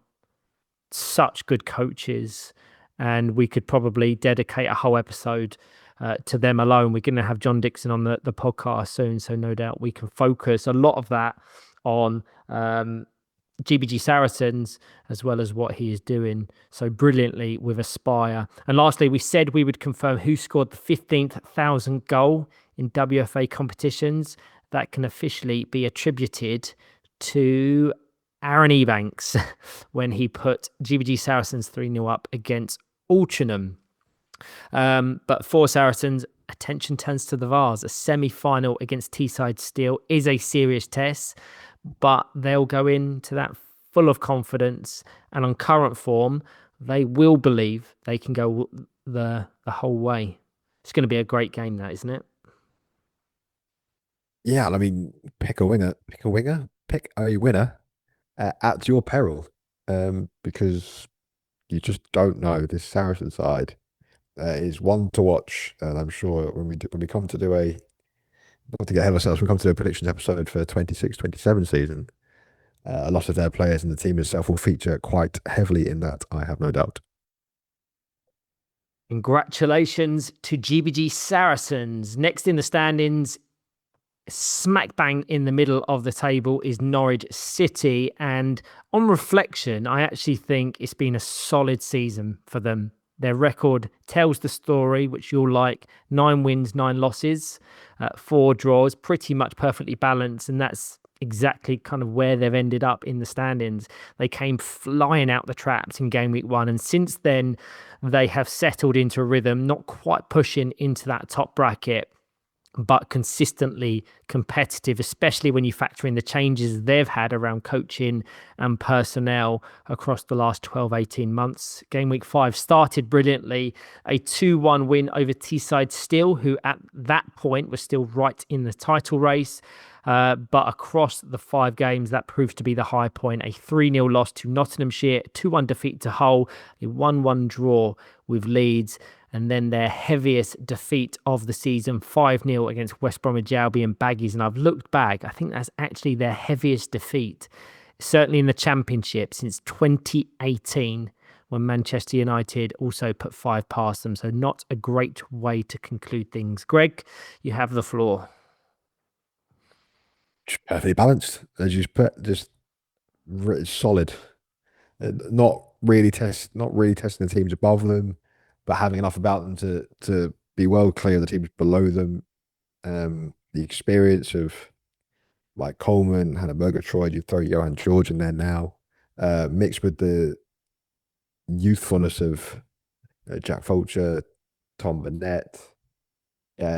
They're a side that has stabilised following a very difficult Premiership campaign last season. I think they're probably roughly in the position they'd expect to be, give or take a couple of positions, maybe higher. But like I say, came flying out the traps in game week 1 and have just since been middle of the pack. There you're sort of, I think if you're a team below, you're looking at your Man Cities, your Altrinchams. If you want to be a middle of the table, safety secured team, you're looking at Norwich, aren't you? What do they do well? If we're in and around Norwich, we know we're doing something right to be at least safe in the division. And then you go from above there if you want to keep progressing. But where do they go from here? What do they want out of next season? Are they happy and content being mid-table Championship and seemingly enjoying their football again? Do they want to try and progress and get back up to the positions higher up the table and compete for the spot back in the Premiership? That's what they need to discuss in the summer. That's the thing with Norwich. At times they look brilliant. They can be brave, expansive, almost playing 4 out, moving the ball well, stretching teams, and then in the next split second, they'll drop in. They'll become stubborn and defensive. And from the outside, it feels like there isn't always a consistent approach. And I don't know if that's by design or maybe some mixed messaging from the coaches. And we are at the risk of repeating ourselves because of how close the Game Week 4 weekend and podcast was.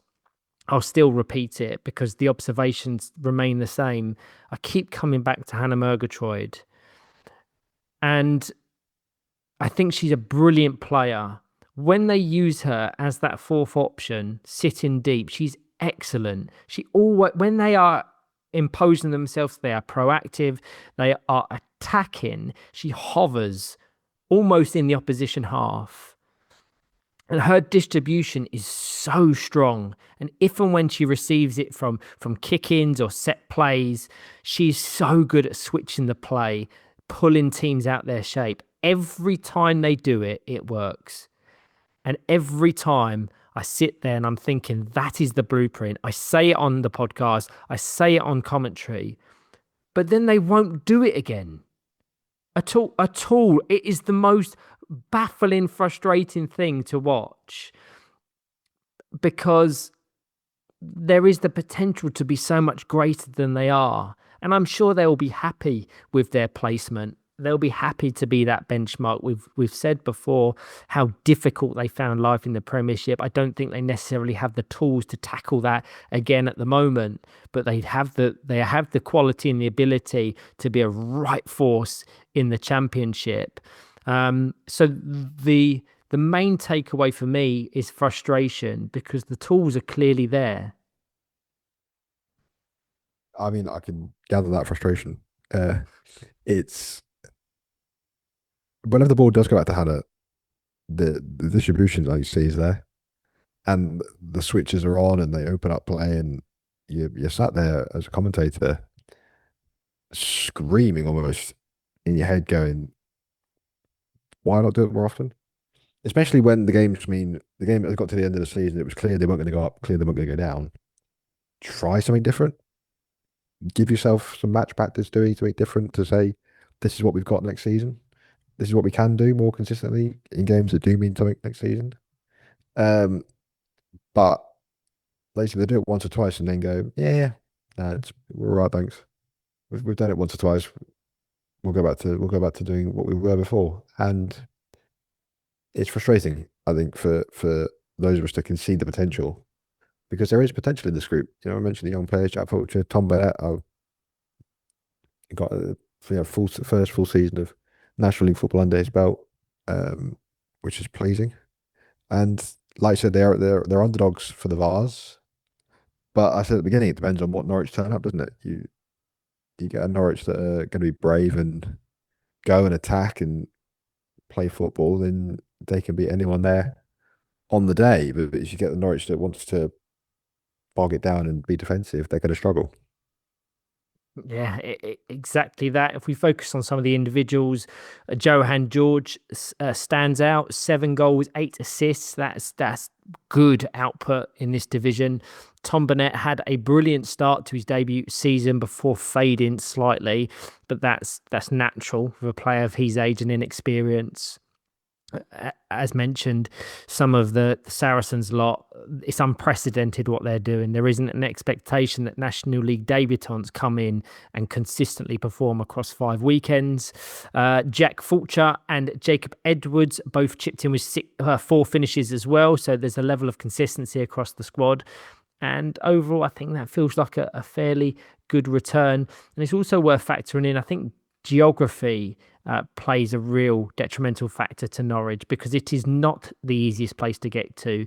Even locally, travelling from within Norfolk or Suffolk, it can be a real challenge. And that naturally does impact recruitment, training consistency, and your ability to bring players in. So when you take all of that into account, mid-table, competitive, solid output, the benchmark that you you assess yourself against is a good foundation. But there's definitely another level if they can find that consistency with their attacking approach. And to your point, there is still a chance that they lift the inaugural WFA Vars come season's end. It's a shootout. And you can say on their day, any one of the 4 teams probably has the tools and the nous to get the job done. And Norwich, as the most experienced squad across those 4, will be looking to pull on every inch of that experience to ensure those gold medals are wrapped around their neck. Yeah, I say it just depends on what Norwich turns up. And you say, yeah, to get to, it's difficult. So recruitment wise, it's understandably a struggle. And the issue we see with, especially more southern teams, is that just trying to find those players to join and keep the club, thriving and going and providing that quality. So I think, like I said at the beginning, they'll be quite happy mid-table championship, and it's just whether they're happy doing that going forward, or if they want to try and push and compete again. But if they're happy doing what they're doing at the minute, they're not in any danger of going down. So by all means, carry on if that's what you want to do. Exactly that. So let's progress. In 5th, we've got West Bromwich Albion Baggies. And what a weekend it was for them. 9 points from a possible 12 is already a great return. What's more impressive, however, is the level of performances they produced across those fixtures. They opened with a 3-1 win over Manchester City, followed that with a dominant 4-0 victory over Altrincham. They suffered a narrow 1-0 defeat to Teesside Steel in what was a really competitive game, but they bounced back in emphatic fashion, finishing with a 5-0 win over Norwich City, their biggest ever winning margin in that particular fixture. So across the 4 games, 3 wins, 1 defeat, and every victory, they looked in control, confident, and clinical. Greg, give me your thoughts. It's the other team I like raving about, West Bromwich Albion Baggies. Oh, when this team gets it right, oh my word, it's a joy to watch. You see, time and time again, you see the WBA, the West Bromwich Albion coaching platform it just runs through this team. The football they play at times is absolutely staggering. The goals they scored against Altrincham did, I said earlier, they did capitulate a little bit, but they tore them apart. The second half, especially, was just staggeringly good, really, really good. And I saw, their opening game of the day. They didn't start till I think they had a 2:15 start on a Saturday, and I think I was discussing this with Kath Gallsborough on commentary. It's going, that's all. Like everyone thinks that you've got a nice long line, happy days. You must be really happy with it. No, because the teams you're playing against have all played already. They've got the rust off from the day. You want to be in and around it. You want to be like, I think 11:45 is a sweet spot. You have a nice lie-in, but you're not too delayed. So it took them 20 minutes to get going. And then they came out second half in that first game. And with the football they played, they should have won by a couple more goals, arguably. The Teesside Steel game, I think, was a really disappointing one for me because first half they played really well. And I mean, Steel were obviously on a bad run. Only needed a point to secure the playoff, so 0-0 was fine by them. First half, Baggage played some really good football, just couldn't score. Their combination play, Lewis Marshall, Noah Stevenson Lee, Jack Gelder, as a trio. When Noah Harvey came on as well, they were excellent in an attacking sense. They didn't score, they didn't convert the chances. And I said, we saw this yesterday. They were poor for 20 minutes, or not. They weren't. They took only 20 minutes to warm up. They'll come out the second half and they'll fly out the traps and they'll be really good. It just didn't happen in that Steel game. They just second half didn't play anywhere near as well. Steel, to be fair, came out and played better. Oscar Morgan sort of nullified the game a bit more and made it more difficult, but they didn't go. But then obviously, I mean, they then bounced back in emphatic style, and we were commentating on the other side, weren't we? The big game between Manchester United and Nottinghamshire, I think it was. But 5-0, the goals flew in. They absolutely flew in, didn't they? It was absolutely incredible. Oh, no, it was a Nottinghamshire Steel game, wasn't it? That's what it was. Nottinghamshire Teesside Steel game. The goals were flying in, and I've watched him back, and clinical, absolutely clinical. Jack Gelder, exceptional all weekend. Absolutely. I mean, his goal scoring, the chances he gets, he's got more consistent in burying them. It's absolutely incredible. That was Stevenson Lee we've raved about time and time again. For me, it depends on what they want to do next season. Do West Brom want to push him up and go play him in Frostle's team? Or do they say, you know what, another season at Baggies, keeping the team the same way, could be really good for us and we could have a real push at a playoff spot? And Sam Swindler deservedly getting under what's the word I'm looking for? Unsung, that's the word. Yeah. I was going to say undeserved then. I was like, that's deservedly undeserved player of the weekend. Deservedly getting unsung player of the weekend because he is the rock at the back. Sometimes he's very rarely tested. And the concentration levels, I know as a goalkeeper, you have to keep them up. But everything he does remarkably well. And he allows Noah Stevenson Lee and the rest of the team to play with that confidence. To say that we can be brave, we can front bumper pickoffs, we can play backwards because we know that Sam's at the back mopping up 99% of what is thrown our way. So I think I've raved enough for Baggies. You've probably got a lot of bullet points for these as well. So take the floor, Ryan, please. You're absolutely right. Similar to GBG Saracens, I have probably 10 or 15 talking points. Overarching, such a strong finish to the season. They were 8th after game week 3, adrifting the teams at the top half. But game weeks 4 and 5, they have completely changed that, almost matching their entire early season points return across the last 2 weekends alone. Like you, I can't continue on Baggies without going straight into some of the individuals who contributed to that success.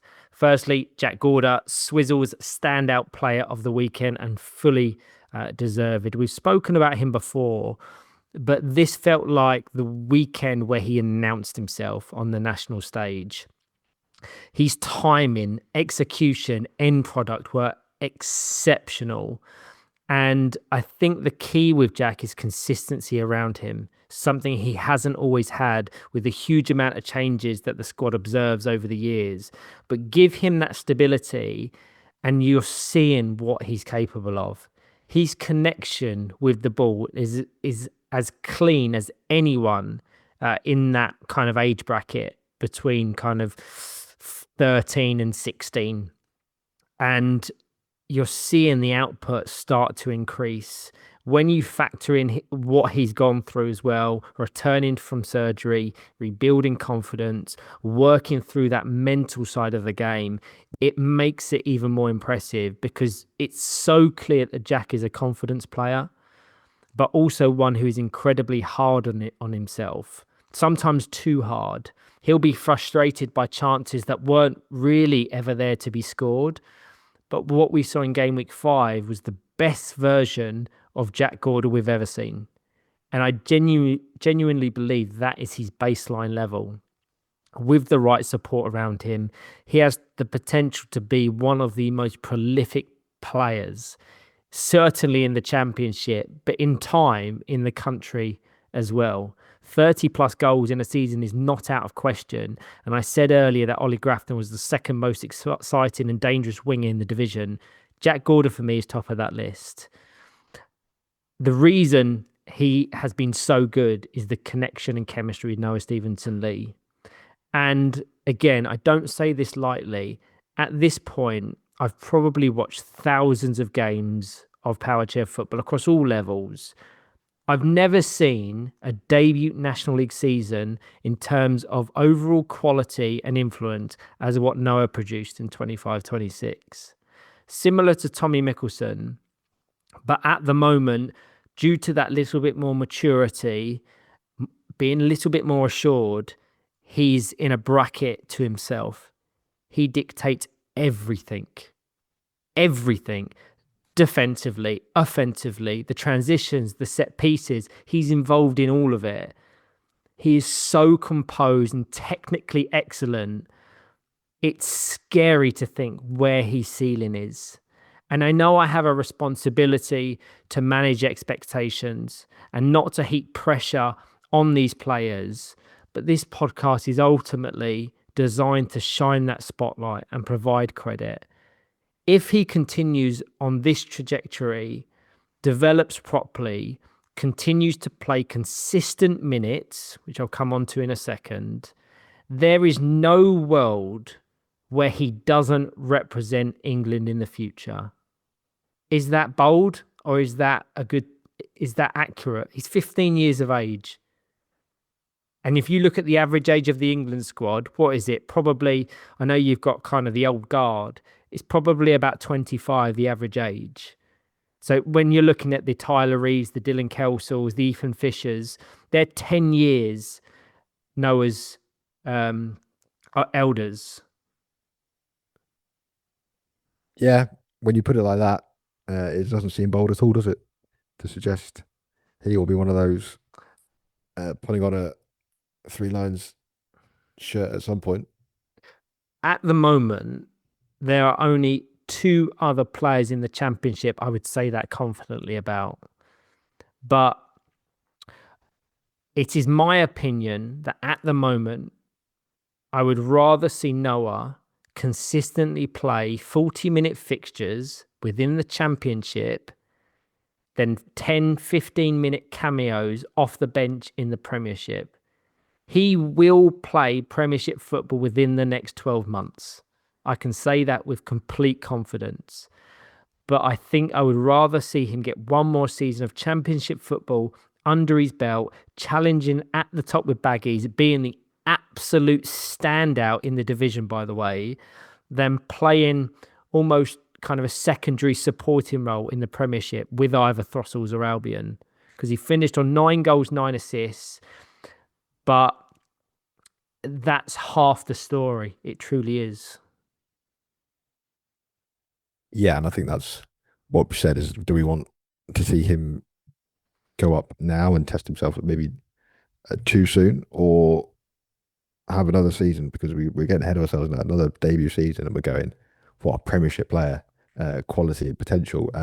Get another season under the belt of experience, playing with players around him that he has that are feeding the ball back to him consistently, competing at the top end of the Championship and going, you know what, if I can't get baggies up myself next season, or as a team, then I can look to saying where's the opportunity at Thrussell's, because at the minute Thrussell's are building something themselves in the Premiership anyway.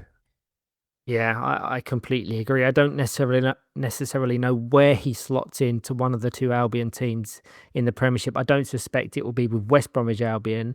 Are they looking at Thrussell's? I don't necessarily know.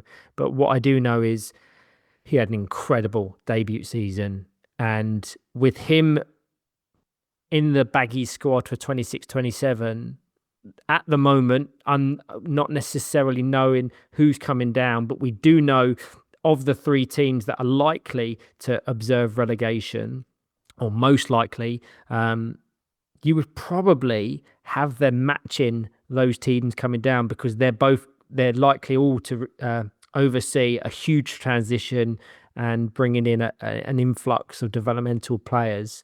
So the Championship next season is going to be so unpredictable.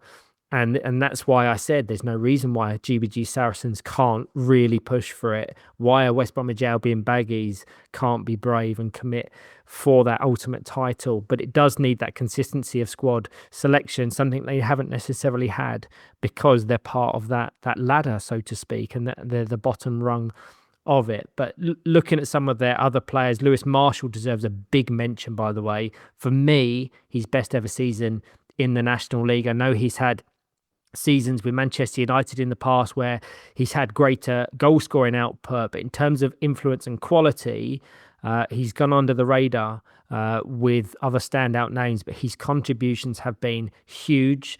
And that's what I really like about this side, the shared responsibility. Amy Sherman got on the score sheet, means every player now has both scored and assisted this season, which shows that squad balance. There's no drop-offs regardless of who plays where. Sam Swingler, to your point, unsung hero of the weekend, another debut season, crazy to say. And again, you just wouldn't know it watching him. Comfortable across the court. Now for me, really settled in that goalkeeper role and showing incredible maturity. I know he's slightly older than Noah. And then it's only right to highlight the coaches. Dave Lewis and Matt Gilbert voted coaches of the weekend in a game week where Manchester United win the title. That tells you everything about the level they can hit. Two of the hardest working people in the sport, constantly developing players, constantly rebuilding despite losing talent up the pathway. It's not easy, but they consistently produce competitive teams, and it is incredibly commendable. And just the closing point, if, and it's a big if, they keep this group together, they challenge for the season. They challenge for the title next season. Yeah, you're right to highlight the coaching, and I'm thinking in my head about who's likely to come down in the Premiership next season. You'd back Baggies to match them, definitely. They'll be up there next season if they keep the squad together. 100%.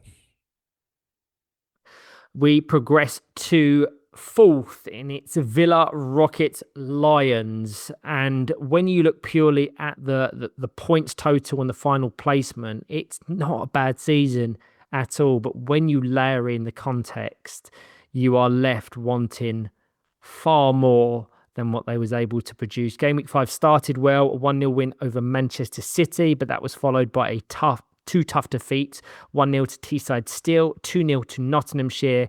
Sunday saw a return to form, however, a 3-0 win over Nottingham Forest and a 2-0 win over Leeds Dynamo. So 3 wins from 5, 3 clean sheets. And that's important, especially when you consider how thin the squad was across the weekend. Greg, give me your thoughts. Yeah, to be fair, they've recovered quite well this game week, haven't they? To be honest, and we'll talk about this when we get to Teesside Steel in a second. I still had them as. This sounds really weird, right? But I had them as favourites to make the playoff on the Sunday morning, even though they'd lost to Steel on the Saturday. Given the fixtures they had, they both had, because Steel had Nottinghamshire and Man United, And Villa Rockets Lions had Leeds Dynamos and Forest, and they were only 3 points off. And I thought, you know what, Villa are still going to make this. 6 points off, Villa are going to make this. They just lost that crucial game, didn't they? That game against Teesside Steel was the one that was going to decide whether they were still going to get into that playoff spot or not. But to be fair, it's been such a roller coaster season, isn't it? For the Rockets Lions. At the beginning, we're saying, this team could run away with the division. Match Nottinghamshire, they could absolutely demolish it for the first 2 game weeks, and then it just fell away dramatically. Game week 3 and 4, just a shadow of themselves. Lack of personnel in key positions, no chemistry whatsoever, it seemed like. So they've turned it around and recovered quite well in game week 5, enough to say it's actually been a half decent season. I mean, for me, not the damning stat but the glaring stat for me is you finished with the top goal scorer in the division and the top assister in the division. 2 top assisters in the division. Yes, sorry, yes, because Naglis is second, isn't he? And you finished 4th. I know. How? You're going, how is that even possible? But a lot of the Tanvir Hussain was on like, it finished on 19, but was he not on like 11 or 12 after 2 game weeks? Which just shows that the drop off. So it'd be a season of what ifs for Villa Rockets Lions. What if they could have kept that momentum and kept the consistency across all 5 game weeks, because they'd have been surely either champions before the last day, or would have made it an even closer 4-way tie at the top. But for me, they'll look to make that squad make up again next season. They've lost Sam Turner, who's now retired. Got a lovely sort of guard of honour on Sunday, and what was quite funny was he's also one of those players that's had never been booked in the National League, and kind of wanted to get booked, so I've heard, which wouldn't have been against getting a yellow card this final game, and he did so. He did get one, not deliberately, I think, but he did manage to get a yellow card. So congratulations retirement to him. Nice career. Did get a goal as well, I believe, in his final game. So a season of what ifs for Villa Rockets Lions, and they'll be there and thereabouts next season if they can get the same sort of squad together and more consistently. Yeah, I don't disagree necessarily with that, but that squad makeup has been incredibly fragile. But it was from game week 3 onwards, they just seemed to run out of steam. And it was the player availability that was the constant issue. And they were just ready to hit that reset button come season's end. They were down to 4 players across game week 5. No Eddie Brown again, no Stephen Tyler. And over 5 games, we know a squad of 4. It's incredibly demanding. But despite that, there were plenty of positives, especially individually. And to your point, Tanvir Hussain, top goal scorer in the Championship with 19, remarkable when you consider he'd never played a National League game prior to this season. That's a new Villa Rockets Lions record, overtaking Mason Hindley's 14 last season. And matching the all-time Villa Championship record set by Amir Ali all the way back in 2010. He also joins Marcus Harrison and Jordan Duke as the Championship's top goal scorer in debut campaigns. So very impressive when you consider that. Also the creativity, Cian Collins with 15 assists, his best ever National League return, and Naglis Montvillas also finished with 12. So all 3 of their attacking players are hitting 20 plus goal contributions, which is exceptional, by the way. But again, I think the context matters. With Cian, a lot of his assists, I think we highlighted it after the VAR's recap. All of Cian's assists are kind of a second phase in a 3-phase operation where he receives it from Naglis, who does the heavy lifting, creates the space, generates the power, and then Cian finds Tanvir at the back post. That was the combination all season, and it became more and more predictable the more and more footage that opposition had to reference. But that absolutely does take nothing away from Cian's Playmaker of the Season award or Tanvir's top goal scorer award. Naglis is the interesting one. 10 goals, 12 assists, 22 contributions, which for most is outstanding, almost division leading output. But by his own standards, it's slightly underwhelming because last season, across just a couple of game weeks, I can't quite recall if he was present in 2 weekends or 3. Do you recall? I'm not going to sit here in that like I have any idea, Ryan. Let's say Naglis was there for 3 of the 5 weekends last season. He produced better numbers. 11 goals, 12 assists. And again, the key reason for that, he's not playing his best position. He's being asked to operate centrally because there isn't another option. But if you move him back out wide, bring in that true central player, his output goes to another level. And there's no one matching him in the division. So I was thinking in my head about team makeups and players across 25-26. Could you imagine pairing Tyler McClelland in the centre with Naglis out wide and what they could produce together? You'd hand him the league title, wouldn't you, straight away? Jeez Louise. You would have to. Republic of Ireland and Scotland combining. But I was just thinking, what sort of central player could really unlock the full potential of Naglis Montvillas, which we saw in 24-25, but I don't think we've seen at all really in 26-27, because every single one of his minutes was in the centre, whereas last year they had Mason Hindley dictating things from the middle of the court. I think for me, like, you just look at it, all of the numbers, you look at the numbers for the season, all of them scream a team that's either gone up, won the league, or at least in the playoff spot. They've conceded 0.73 goals a game, less than a goal a game.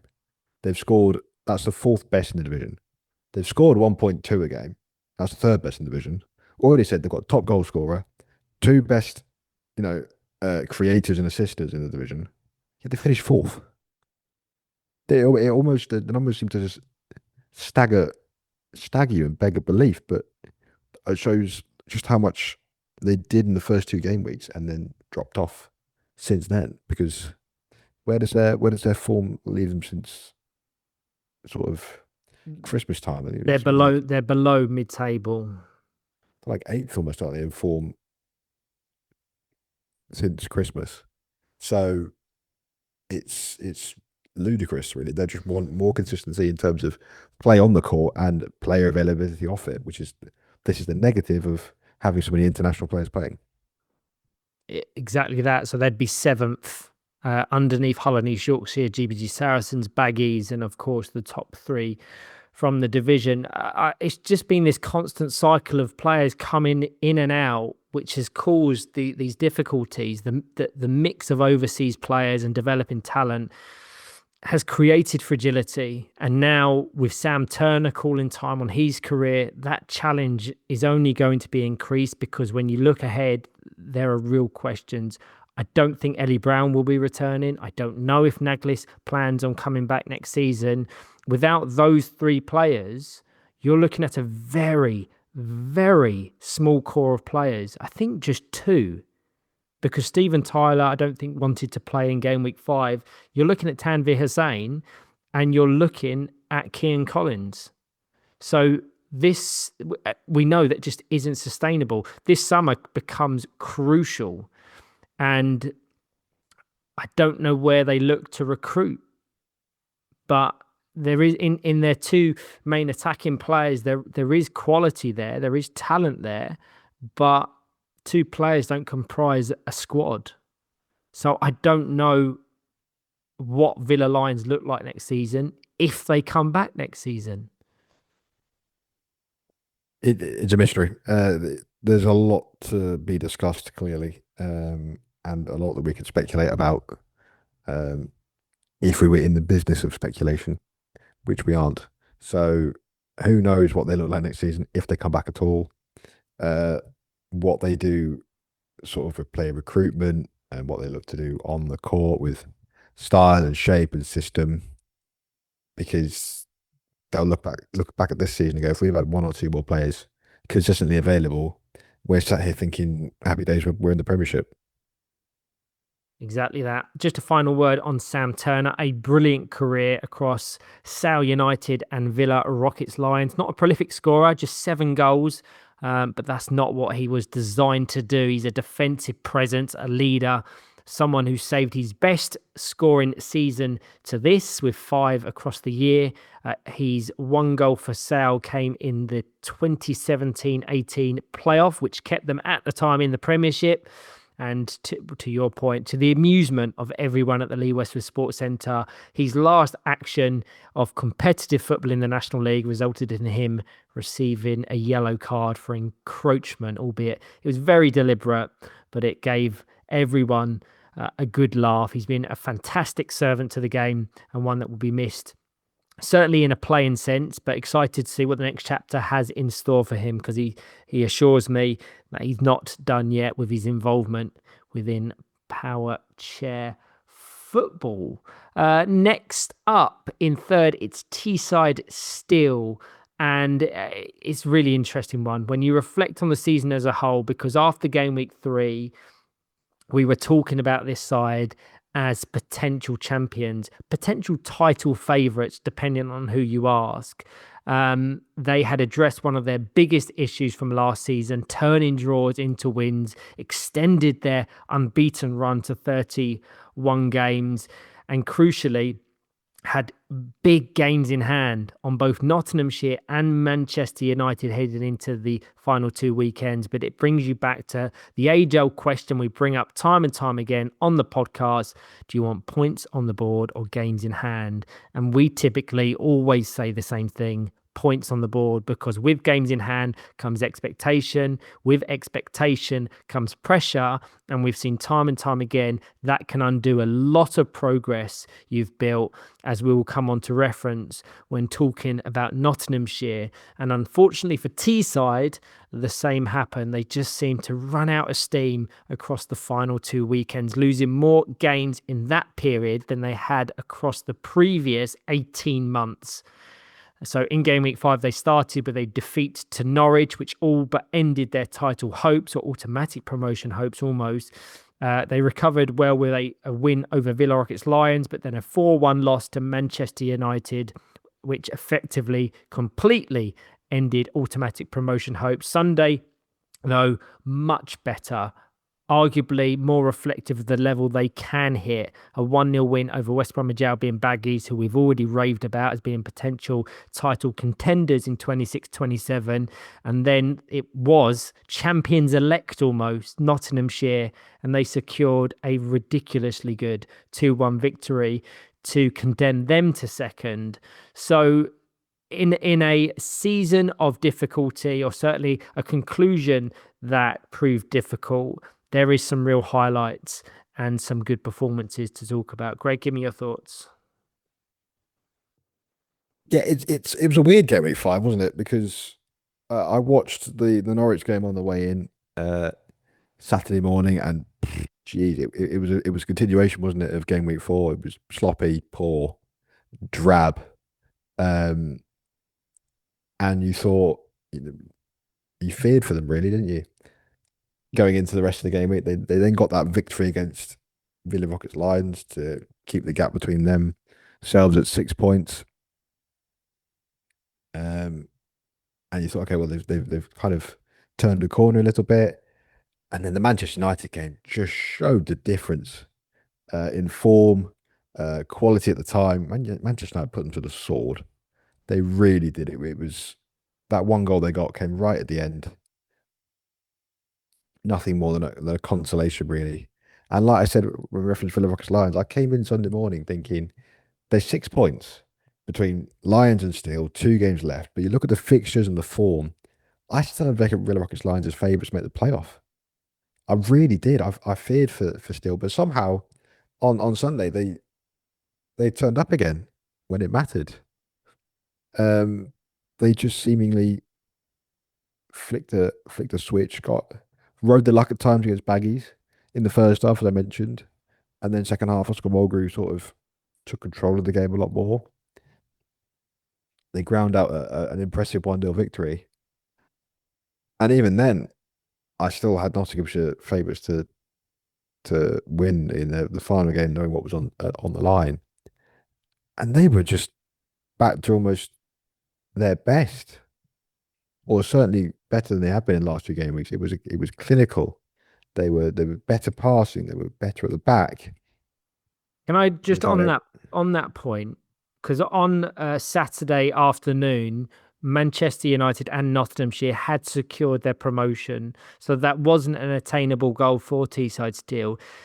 Do we attribute that change in form, that vintage performance from Teesside Steel on Sunday? Can that be attributed to the fact that the pressure was off almost? The shackles were loosened because there wasn't that glaring expectation that they had to secure one of the automatic promotion spots. I can't help but think it's a coincidence that they played so much better when there wasn't pressure on them, so to speak. Honestly, could well be. I don't know, but they just seemed to play with a bit more freedom. They wanted to be the spoilers almost. They were happy to turn up and go, we've got nothing on us now, so we might as well try everything and go at it and try and rediscover our best form for the playoff and obviously the Vars campaign coming up. But they were so much better on the Sunday. We say this, we've said this time, and it's been the theme of the podcast, really, isn't it? They are one high quality PF1 winger away from absolutely dominating this division, in my eyes. The lack of consistency from that fourth winger, that fourth player, that other winger, is what has hindered them this season and last season, so to speak, in not being able to consistently find that promotion spot. And they will need to make that signing if they have aspirations of playing in a Premiership soon, because as it is, we've seen even in Gameweek 5, the loss to Norwich was really poor, and they can't be doing that if they have aspirations of playing in the Premiership consistently and doing well. So if they went up at the minute, I'd fear for them, and that's a conversation we've had as a club, and the majority of the players are on board with that and know where their levels are. I think they will probably be the first to admit that they're not ready for the Premiership next season, certainly with the current player profiles they have at their disposal. Just focusing on the output of their squad, if we focus on the 3 attacking players, so taking Isaac Murray out of the conversation, Oscar Mulgrew was player of the season last year, absolutely solid, 21 goals and 18 assists across 24-25. This season, 11 goals, 6 assists. That is a huge drop-off. Jamil Khan, one of the most creative, brilliant players in 24-25, finished on 9 goals and 18 assists. He got 6 goals and 11 assists this season. And then Tom Met finished on 7 goals. From last season, he finished on 14 goals. This season, 7 goals. It's nowhere near good enough. And that was a season where they fell short as well. So the fact that the output is half that what it was last season probably shows why they're falling short. And irrelevant of who comprises that 10th place position in the Premiership and eventual Premiership playoff, you would have those as the possible favourites, because Teesside still need to look at recruiting that top quality PF1 winger in the summer. What is impressive, however, is their defensive record. 14 clean sheets across 22 games. Isaac Murray deserves a lot of credit for that. We've spoken before about pushing him further forward. It didn't quite work if and when they tried it across game weeks 4 and 5. Although he did get on the score sheet against Manchester United. I think, as mentioned, there'll be underdogs in the Premiership playoff. I hope they have a squad available to be fielded. That's still to be determined. But either way, like so many others, an opportunity to hit the reset button and go again next season, because the quality is there. It's just finding the balance and the structure and the approach that best suits the skill set of their players. Yeah, they have the bravery to play expansive football as well. Whenever the ball comes back to Isaac Murray, he's not afraid to play it on the full spin or the half spin. I mean, sometimes it can put them in trouble when it's not as accurate as it needs to be, but that's the risk you take when you play so four out system or use the goalkeeper to distribute. But when they get it right, the football is sublime at times. They just need that consistent winger to be the one that buries the chances that Jamil Khan and Oscar Mulgrew can keep supplying. The version we saw against Nottinghamshire was outstanding, by the way, especially Jamil Khan. And in many ways, Manchester United have Teesside to thank for them getting those gold medals. So the level is there. It's just about consistency. If we turn our attention to the John Good Group WFA Vars, if that version of Teesside turns up, they're favourites. They finished higher than the other three teams remaining, and will be looking to go all the way. So again, hoping they have a full squad, which they didn't in the qualifying day, then the Vars is almost theirs to lose. But if they don't have one of those key components, then the outcome is almost certainly going to replicate what we've seen across game week 4 and 5, and that's short of their opposition's level. So let's progress to second, and the runners-up of the 25-26 championship is Nottinghamshire, and for large parts of the season, for 95% of the season, they were the benchmark, the definition of excellence. Unbeaten across their first 20 games, just one goal conceded in that period, which is almost unheard of in what we are calling the most competitive championship season ever. Their organisation, their discipline and control were unmatched, and they set the pace from game week 1. But ultimately, titles aren't won across 4 weekends. They are won across 5. And sadly for Nottinghamshire, they fell at the very last hurdle. Game week 5 started in perfect fashion.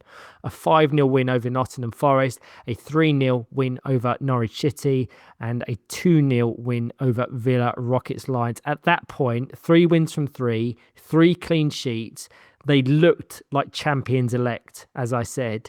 Not just the results, but the performances, the combinations, the control, everything, and I really do mean everything, pointed towards them getting the job done. They went into Sunday 3 points clear of Manchester United with a superior goal difference, and even a loss against Manchester United would have probably still seen them get the job over the line if they just maintained that last little bit of composure. But Sunday's where it turned. Manchester United first, and this is a side that had only conceded once all season up to that point. To concede within the first 5 minutes was really uncharacteristic. And from there, as we called it, it was cagey. United saw out that 1-0 win. But even then, despite losing their unbeaten record, we was there on commentary or even after commentary saying Nottinghamshire probably still win the title. They just need to get the job done against a very fragile, low in confidence Teesside Steel squad. They had the points, they had the goal difference, and realistically, we assumed both title challengers would win in their respective last fixtures. United would have had to have observed this huge goal shift to leapfrog them, but that's where pressure comes in. Teesside Steel in the final game get the job done. Everything flips. So from being unbeaten leaders to consecutive defeats and runners up in the space of a few hours, it was a brutal way to end the season. Greg, give me your thoughts. Yeah, to lead the league from pretty much the first game to the very last, and then to not come away with the title, gutting, because on the Saturday they were superb. I mean, like I said, they were champions elect, playing like it. It just seemed like they were going to breeze their way through it. And then it almost seemed like on the Sunday, I don't know what on earth happened, but they were like, "Oh, promotion was the aim. We've got that. We don't really care whether we win the league or not." Is what it came across. The title was a bonus. They just wanted to get back to the Premiership, regardless of whether they did it as champions or not, because they were completely different. There was no fluid passing. There was no cohesion. Defensively, they were sloppy. When was the last time we said that about Nottinghamshire? Because the goals they conceded on the Sunday were poor by their standards they've set all season long. Their issue for me is one of classification, not being able to play Leighton G and both Langley's at the same time. Because Leighton G on the Saturday, we know at dinner, I was raving about him. He was absolutely incredible.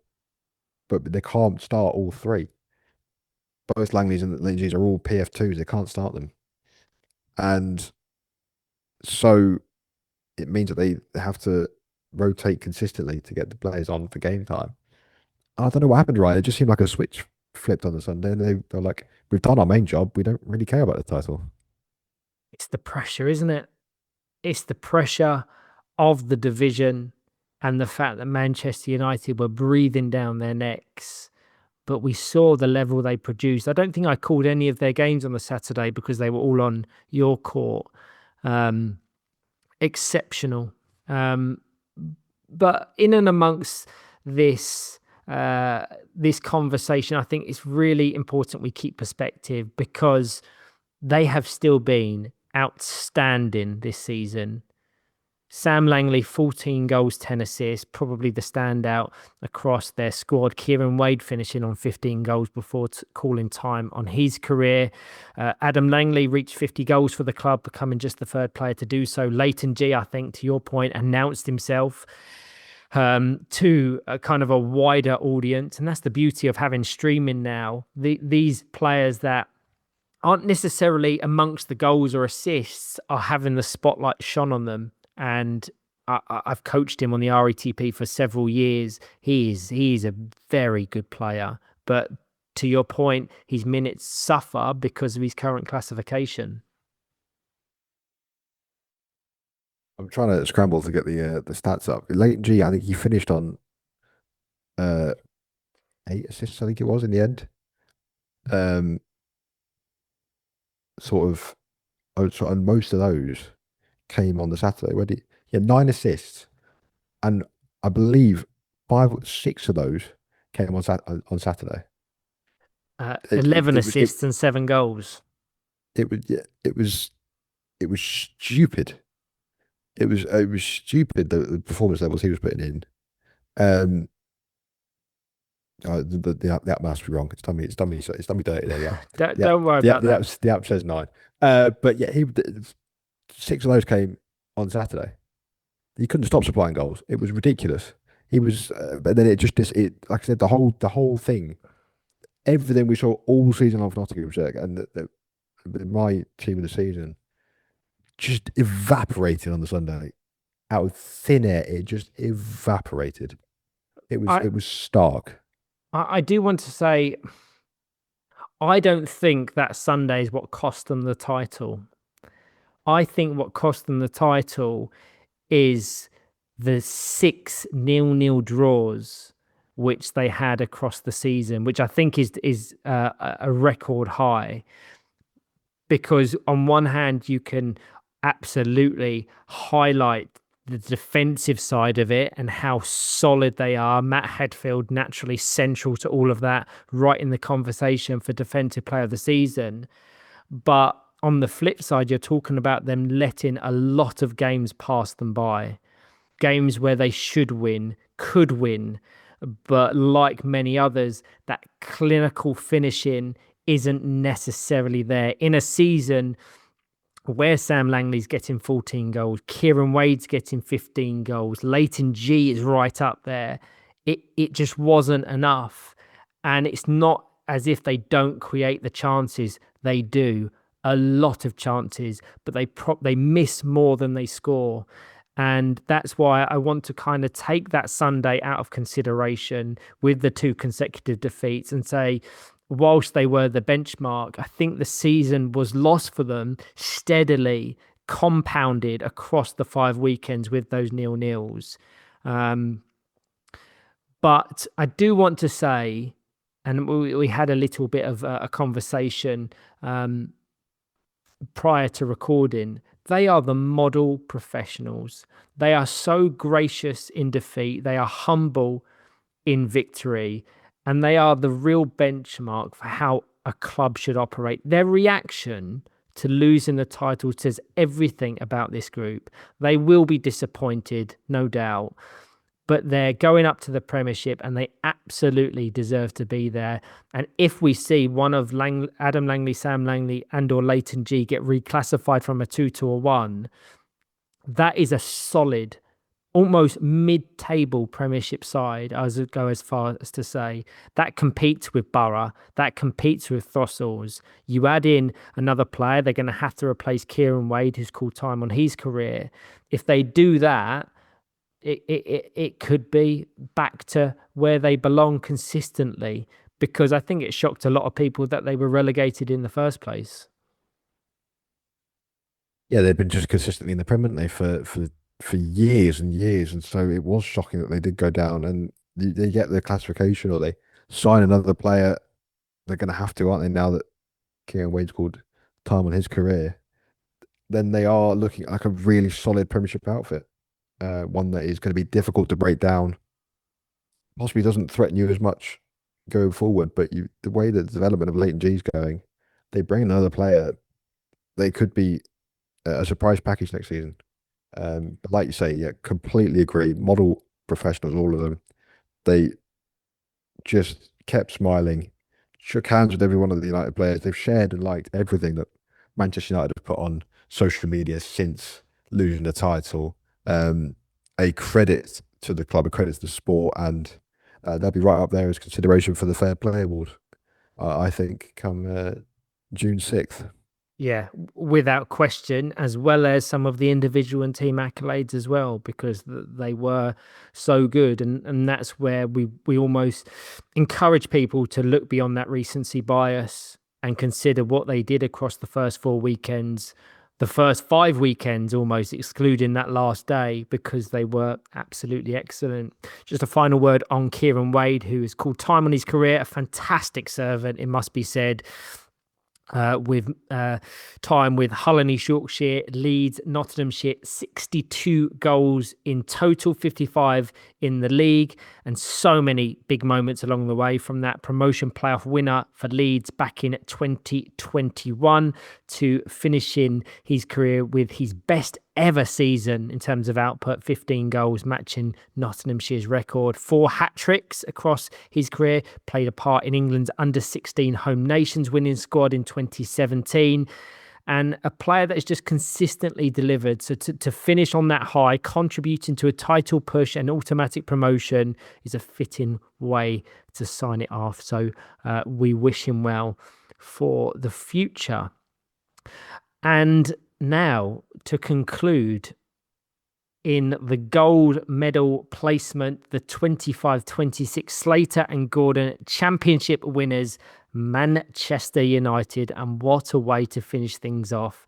From game week 3 onwards, they have been excellent. The quality of play, the individual and collective performances, they probably do deserve this title. They haven't lost a game since October, when they fell to Villa Rockets Lions, and those winter editions turned them from a solid championship side, I think they were 7th or 8th after game week 2, into a team that looks almost unbeatable. And this weekend, despite the pressure, they found another level, unlike their title rivals. A perfect start, a 7-0 win over Nottingham Forest. Their standout moment clearly is going to be Mason Davies' hat-trick in 2 minutes and 47 seconds. Now, to our knowledge, that is the quickest hat-trick ever recorded in the National League. And it's hard to track beyond when we didn't have streaming. If anyone has a counter to that, please come forward. But until then, we're going to say that Mason Davies holds an incredible record. In 8 years, I've never seen anything like it. what makes it even more ridiculous is his age and inexperience compared to some of his opposition. He only came on, I think, in the 15th or 16th minute. In the 19th minute, he'd already got 3 goals and then was brought off again early in the second half. Then it was the real test. Teesside Steel, a win confirms promotion, and they were made to work for it to begin with, but eventually just wore them down, came through with a brilliant 4-1 victory. Once again, as I'm sure you'll talk about, because you called the action, the combinations between Mason Davies and David D, central to everything they do. And then Sunday, title wasn't in their hands, but still hope. A 1-0 win over then league leaders Nottinghamshire. Liam Fitzpatrick with a goal, a brilliant stabbing finish early on, set piece from David D, who shaped to go wide to Mason Davies, changes his intention at the last second, fires it into a congested area, and it's almost telepathic. Liam Fitzpatrick just edges in front of the defender, angles his chair perfectly and finds the gap between the post and Matt Hadfield. And from that position, it's all about game management. Mason Davies locking the game up. And again, how a 13-year-old has that level of maturity and control is beyond me. He's only played, I've worked it out, he's only played 35 games at National League level. He only started midway through last season, and he's now dictating play in games that have so much on the line. And then, as we discussed, Nottinghamshire drop points against all odds against Teesside. The door opens and United still have to get the job done. A draw would have been enough, but they don't settle. 3-1 win over Altrincham, which they were also made to work for, but they stayed composed, patient.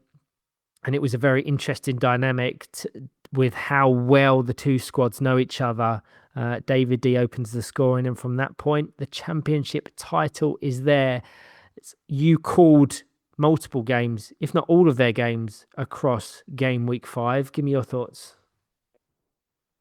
This is the one moment I get to toot my horn, because after Gameweek 3, I was all aboard the Man United champions train. It was full steam ahead, take the handbrake off. This team is winning the league.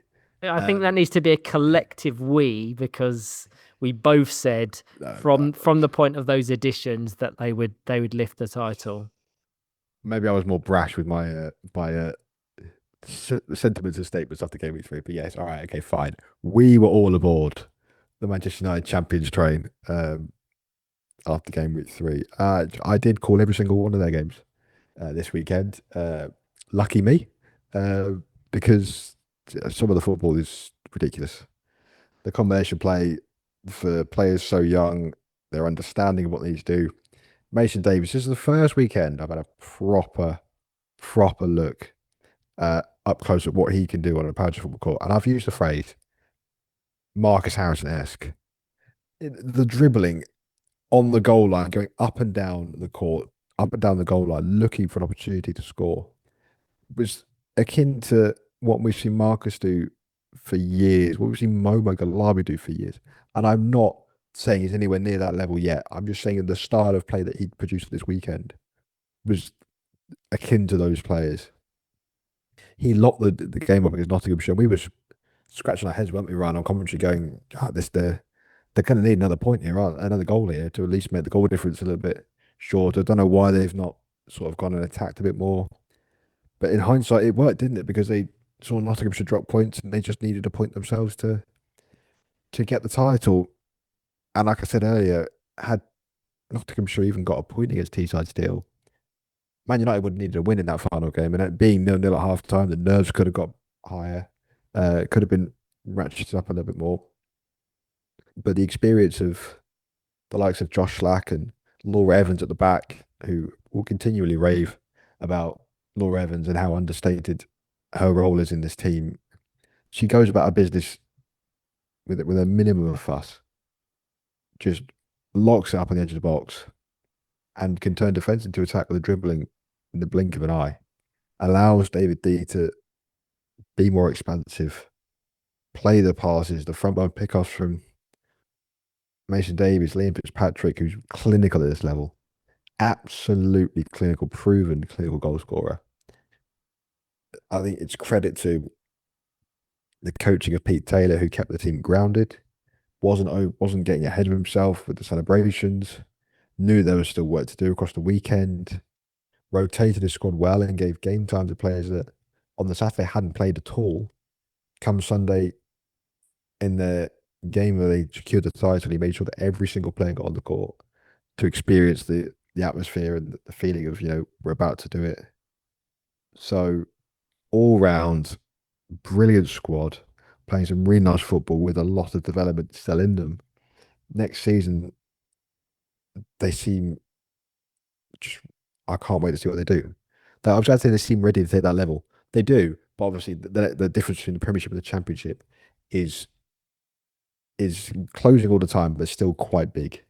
So I'm excited to see what they do next season, but obviously they'll have to decide whether they want to be a little bit more safety first, or if they want to just go all out and play that expansive football still. Yeah, it is something that I had a conversation with some of their players about after it was the game against Nottinghamshire, because that's more akin to what the opposition's going to be in the Premiership, where you're going to have to be very reactive rather than proactive. If you get your goal, you need to protect that goal. I want them to do what GBG Knights haven't done this season, is to be more expansive in the games that around teams around you. Manchester United won't go into the fixtures against the top 4 or the top 6 in the Premiership hoping to win. So it'll be about grinding out results. But if and when they can impose themselves in an attacking sense and implement the sort of the style of play and the philosophy which has seen them ultimately lift this Championship's trophy, then do it. But it will be interesting, and it will be the first experience for Mason and Davies for the top flight. I think Laura Evans as well has never competed in the Premiership. She may have done so for St George's Knights, so forgive me if I've got that wrong. Liam Fitzpatrick is a Premiership quality player, as is Josh Slack. But if we just break down the players individually, to your point, Laura Evans, I've said it a lot. Despite bringing in those superstars, David, Mason, Liam, she is arguably their most important signing they've made over the last 12 months. And I guarantee you every player in that squad would probably agree, because without Laura, I don't think they win the title. And it's not because of the volume of actions. She doesn't have a great deal to do defensively because she has a wall in front of her. And Manchester United at times have this hybrid central system where David and Mason both operate across the court in the middle. And then if you're referencing her in an attacking sense, I don't think she had a single goal contribution. She may have had 1 assist from their 22 league games. So you're probably asking the question, how can a player who's shielded at the back and not creative at the top can be named the player of the signing of their season? But it's the leadership, it's the communication, it's the example she sets. She elevates the team. For me, defensive player of the season. There will be calls for Matt Hadfield, potentially Fred Body, but I think Laura just about edges them, and the title probably dictates that. 1 assist. Yeah. In the centre, there's David D. I said in the predictions episode, which I'm very happy with, by the way, it's not often that I get many calls right, but that's one that I'll happily revisit, because I said he would sweep up player of the season. There's a very good chance he does that. So influential, so mature, so good. But it's not just what he does on the court. It's the mentality and the mindset off of it. If he's not playing games, he's watching games. If he's not watching games, he's analysing games. He is constantly striving to improve. You'll like that fact that he finishes on a perfect 10 goals, 10 assists record. And when Liam Fitzpatrick and Mason Davies came in, it actually freed him up a little bit. So there was less responsibility to score and more focus on control, creativity, and that defensive work with Laura Evans, which I think won them the title. That, of course, you can look straight towards the additions of Mason and Liam, but look at what it allows Manchester United to do with David is so important from game week 3 onwards. Then there's Mason Davies. I've said it already. He's a joke of a player. In terms of potential, he probably leads the pack in the country at the moment. Finishes on 14 goals, 8 assists. But that's only half the story. Like David, it's the control, the maturity, the dominance in games. And the biggest insight I can give to that is after they win the title, I run over to him to congratulate him. And he's frustrated. He's not smiling, he's frowning. And I said, what's the matter? I said, you're a champion. His first thought and his first comments were, I didn't have a good game. I didn't influence the game in the way I wanted to. I missed this chance. In a game where they're crowned champions, it is a ridiculous mentality to have. It really is, but it tells you everything. And I did highlight him as well as a potential young player of the season candidate. But that was when he was lining up for Altrincham.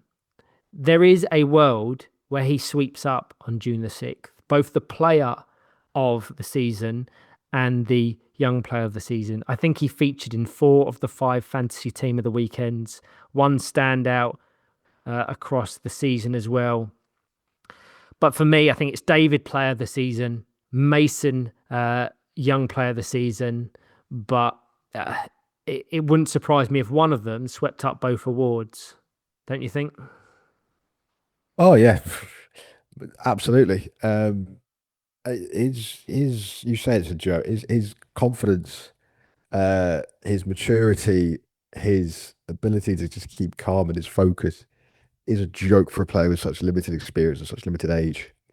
He scored a penalty, I think it was against Teesside Steel, and it just shushed everyone. Did the calmer celebrate, like calm, and shushed everyone. I'm going, wow, just wow. And the penalty, yes, they were 2-1 up at the time, and a point was good enough for the championship title anyway. But the penalty scored against Altrincham, it didn't even wait. Like as soon as the whistle was blown, bang, in off the post, perfect penalty. No time sat there thinking, well, what we're going to do, what we're going to do. Can I score? If I miss, am I going to be annoyed? Just immediately dispatched it. And his ability to take over a game at his age with the lack of experience is ridiculous. He locked up every single opponent he played. Under the most immense amount of pressure he would have ever faced in his life, I would say. The pressure, he just didn't seem to feel it. It was ice cold. And that's something I've said to him, because in the battle, in the dribble, he'll hold his own against anyone. But I don't want that to be the detriment of that expanded attacking play, which he's also almost division leading at. So I want people's perception of him. That's why I kind of don't like the Marcus Harrison comparisons, because Marcus Harrison is so effective, one of the best players the country has ever produced. But he plays football in a very particular way, which isn't always good on the eye. And if we want to try to promote, certainly in an England sense, this 4-out football, attacking, expansive, passing, there will be times that he needs to fall back on that style of football, dribbling. But if he can influence it in a really exciting way, that is what will see him be fast-tracked through the England talent system. But I said earlier with Noah Stevenson-Lee, there's only 2 other players that I could say with complete confidence I think will represent England one day. It's obviously David and Mason. They are so good. And to see the ages they are competing at and the level they're competing at, it bodes incredibly well for the future. And we'll see how they fare in the Premiership, because that is a real step up.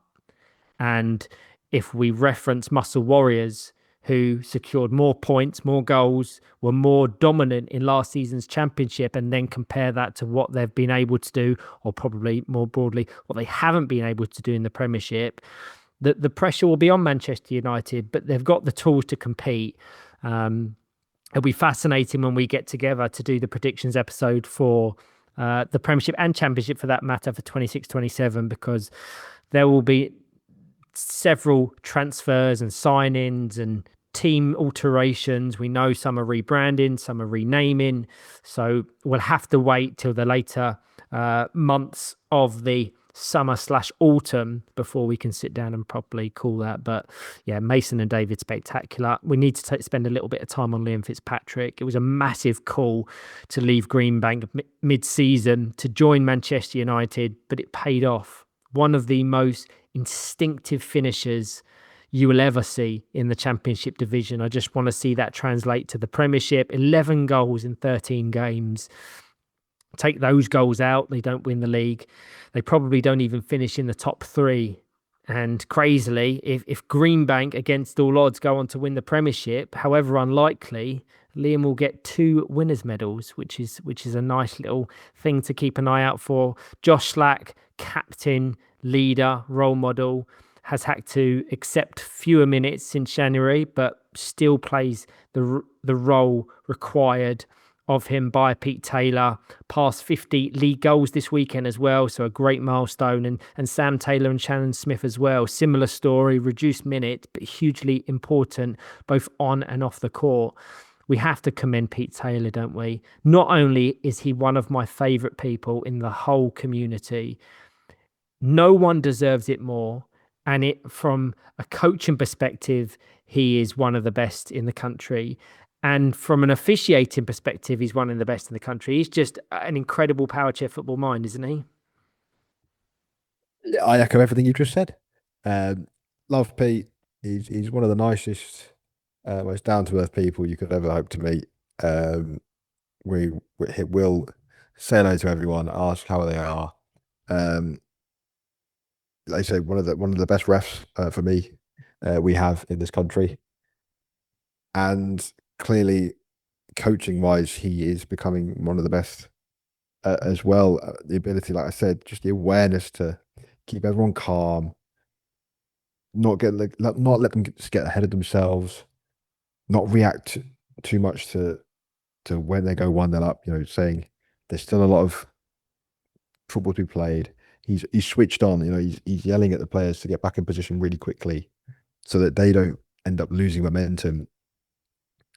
Because it happened, I think, one of the games. I think it might be the Teesside Steel game on the Saturday afternoon. But he was screaming at one of the players to get back, and they didn't do it quick enough, and they nearly conceded from it.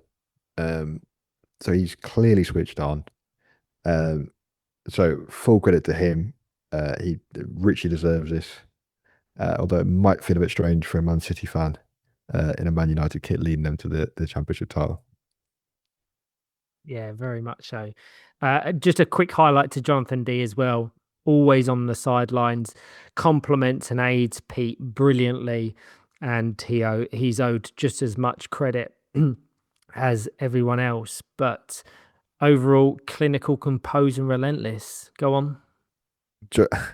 I joked on commentary, and I wanted a heart rate monitor on Jonathan on the sideline, because I said just before the game that obviously with the context of it and what they needed from it, that I said to the Altrincham team as well, I said, you have the ability to do what for the outsiders be the funniest thing ever. Man United need, just after all the drama, need a point, and then their sister club beat them. And he said, don't say that to me, Gregg. Don't say that to me. And just before half time, obviously it was 0-0. He turned to look at me, and there's a little bit of stress on his face, which is to say, as if to say, please don't tell me this is happening. But no, lovely human being, so polite, so enthusiastic on the sideline. But yeah, he's a good laugh as well. Very much so. But from 7th after game week 2 in February to champions in April, it's a huge congratulations to Manchester United. We will look forward to watching you and you, Gregg, competing against them in next season's top flight. I did for this episode, I did consider us naming our young player, team, etc. And I know we've alluded to where we've nodded our votes, but I don't want to do that necessarily because I don't want to influence things too greatly. So after end of season awards, we will get together and say who we kind of opted for and who we think deserved it, with some justification behind those. But of course, you can extract things from this episode where we've kind of tipped our hat, but more broadly, I think there's an episode to be had where we properly break that down. I've not exactly been very subtle, have I, to be honest? It's not necessarily about being subtle, but I was going to ask you for kind of your fantasy team of the weekend, which is comprised of 8 players, coach of the season, all sorts. We've got defensive player of the season, goal and save of the season. There's so much that we can unpack, but we'll do that at a later date. But from myself and Greg, it's a huge thank you to everyone tuning in. That concludes episode 53, an unbelievable championship season, genuinely the most competitive we've ever seen. So a huge credit to every single team, player, coach, official involved. A big thank you to MK Battery as always. Now all attention turns to this weekend where the 25-26 Slater and Gordon Premiership draws to a close with everything still to be decided. Thank you, Greg. Thank you, Ryan.